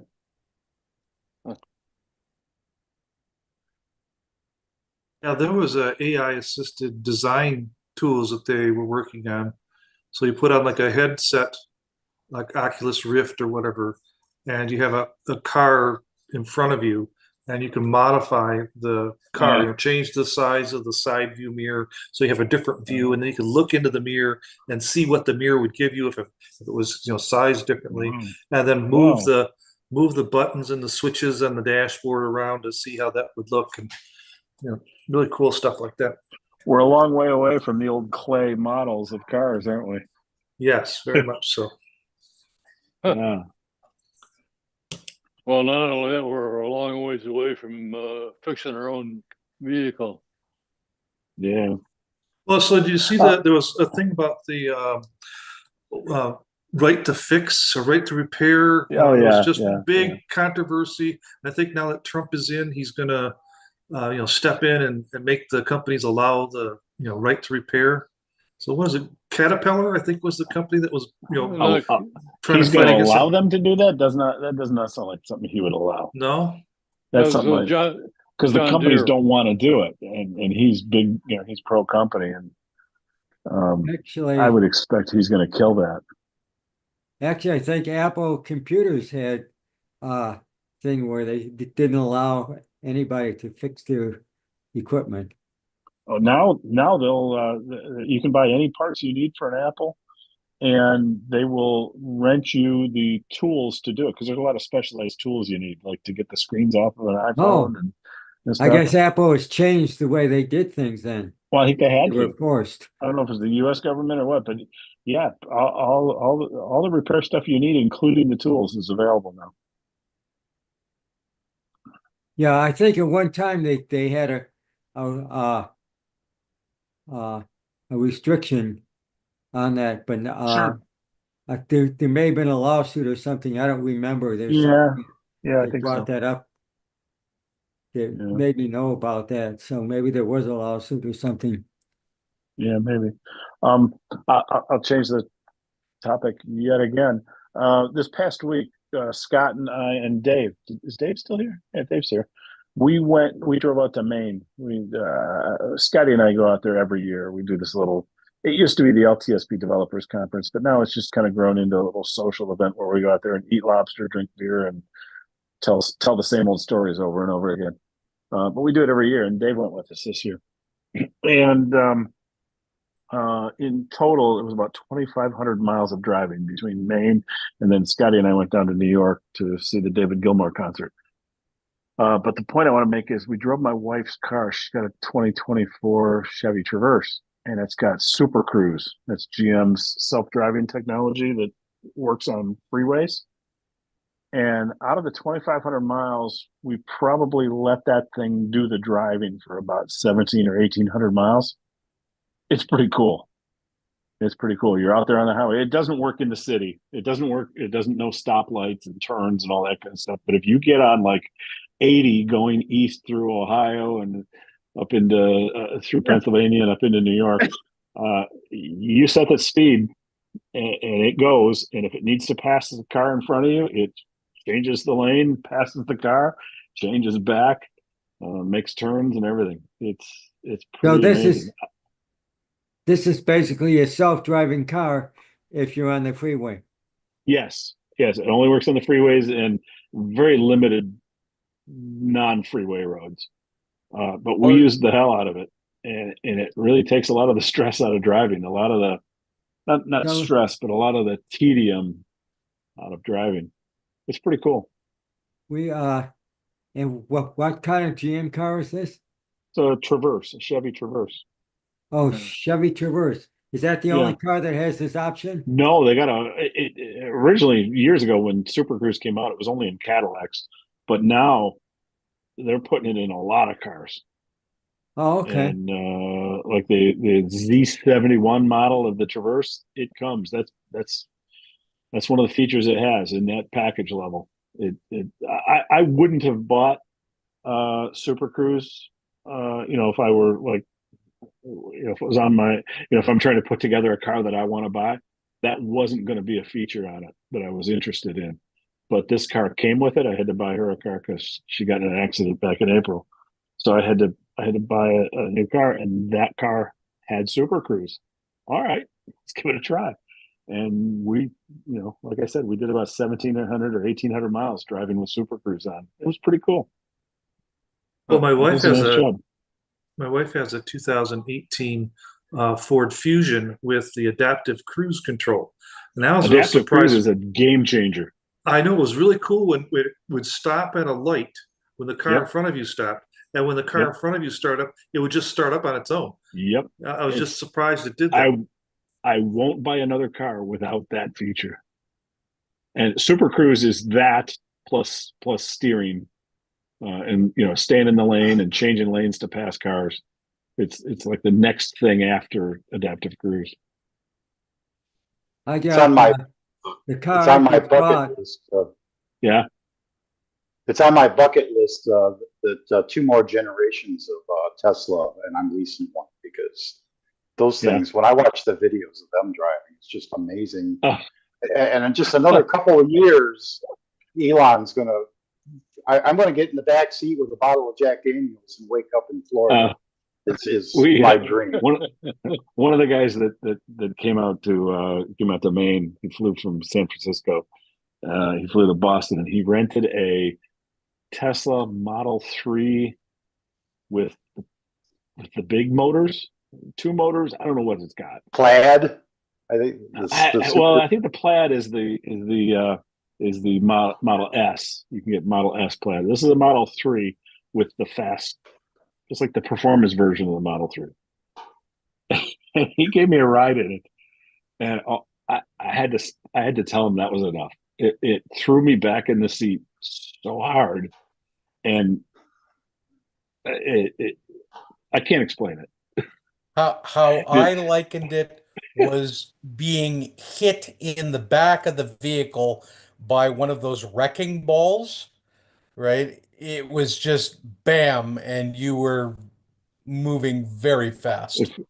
If you've seen the movie Ford versus Ferrari, where they're back in the '60s when they're building the Ford Formula GT, I think it was called, and to race against Ferrari, and at one point Henry Ford II flies out to California. This is Carroll Shelby was doing this, and Carroll Shelby gives Henry Ford II a ride in the GT.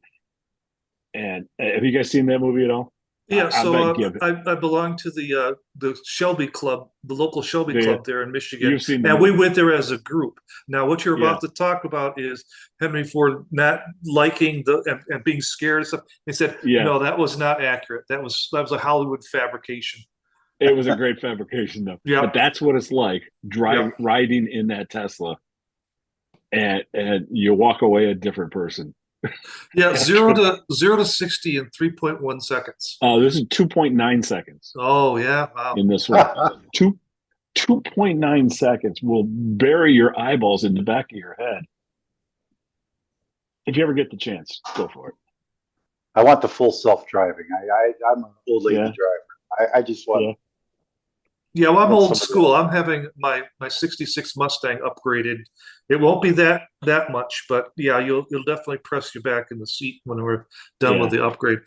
Old school stuff. I mean, once you get that 0 to 60 thing at that level, yeah, I can't imagine what us traditional gas lovers will do. But it's just like I say, changing the whole environment.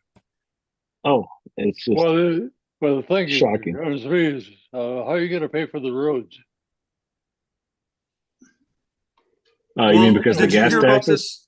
Did you hear about this thing where Ford worked out with the state of Michigan to set up an EV-friendly Michigan Avenue right along the, where Ford Motor Company is there? They're going to go from like downtown to charge Ann Arbor. Well, so it's going to all kinds of things, but so you set it up so that the EVs can recharge, but also like the autonomous vehicles then can also navigate easily. So the signage and everything will be much easier for it to find out where it is and how it's moving and all that type of thing. But all those roads, all the roads in Michigan are paid for through gasoline tax. How do you do that when EVs aren't using gasoline? Well, so you still have an electrical grid that is run by a government mandated monopoly. So you just have DTE, siphon some money off and send that. I don't believe that's happening yet. But well, I mean, if I have one, I'm gonna put a 220 circuit in the garage. Sure. And how's that going to pay for the roads?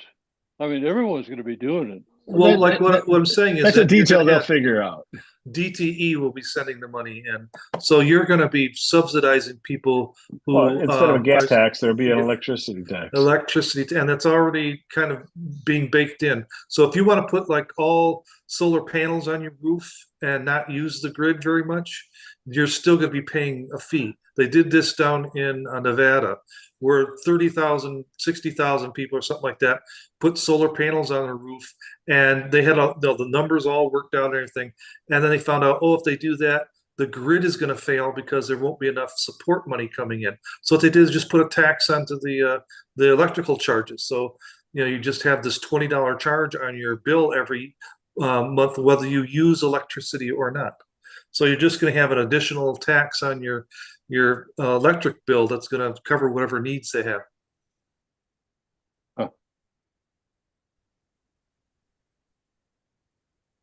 Oh. Whatever the solution is going to be, I'm sure it'll be a good one. Your circuit's probably going to be AI charged too, so it's going to give you the only charging as much as it needs to at the cheapest electrical rates.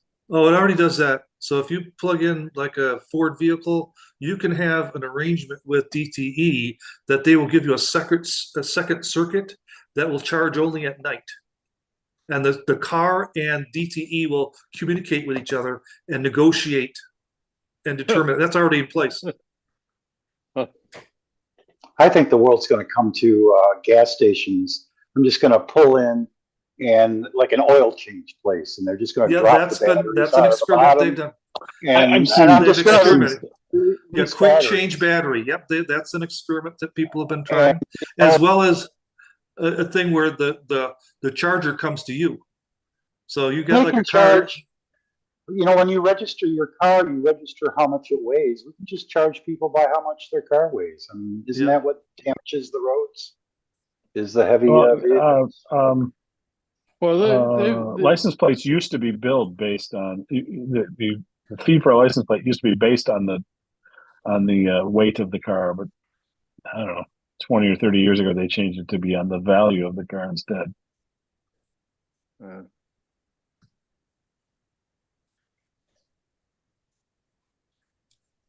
Well, I'm figuring 2.5 years, and I'm getting the Tesla, full self driving. Yeah.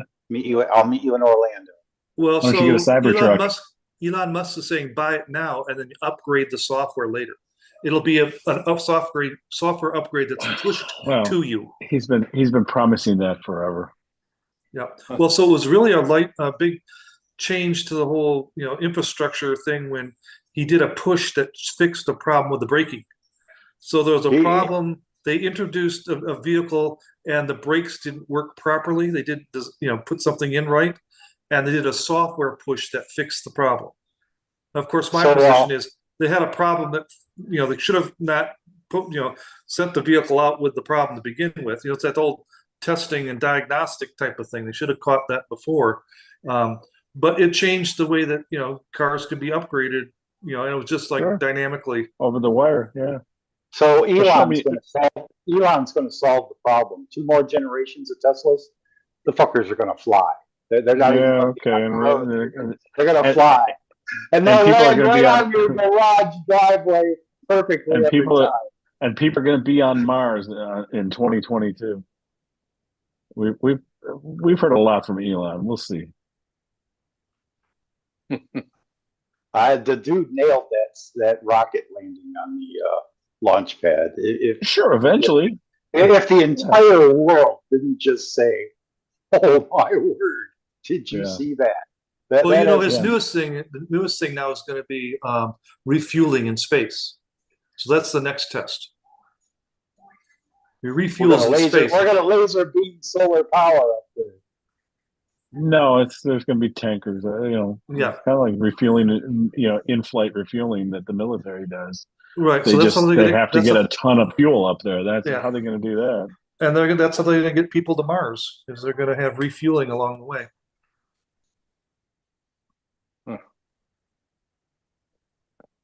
That's a lot of stuff in orbit.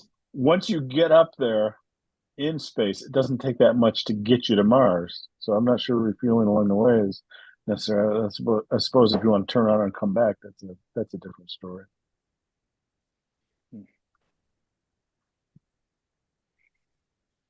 He's going to do like Star Trek. He's going to do a quick orbit around the sun and slingshot himself. Yeah.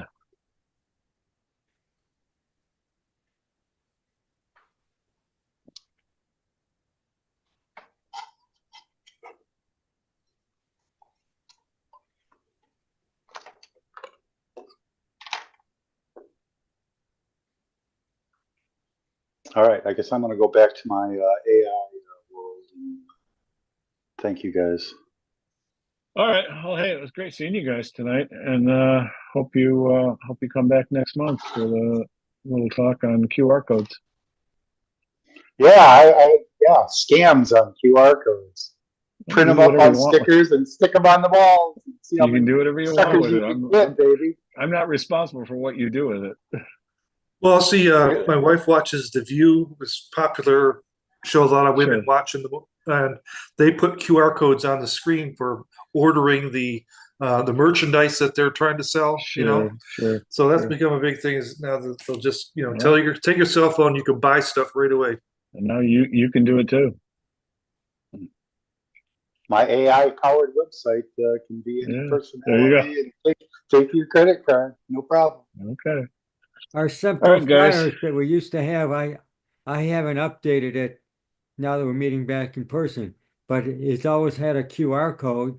You shoot the QR code and you're on the Semco website. Mhm.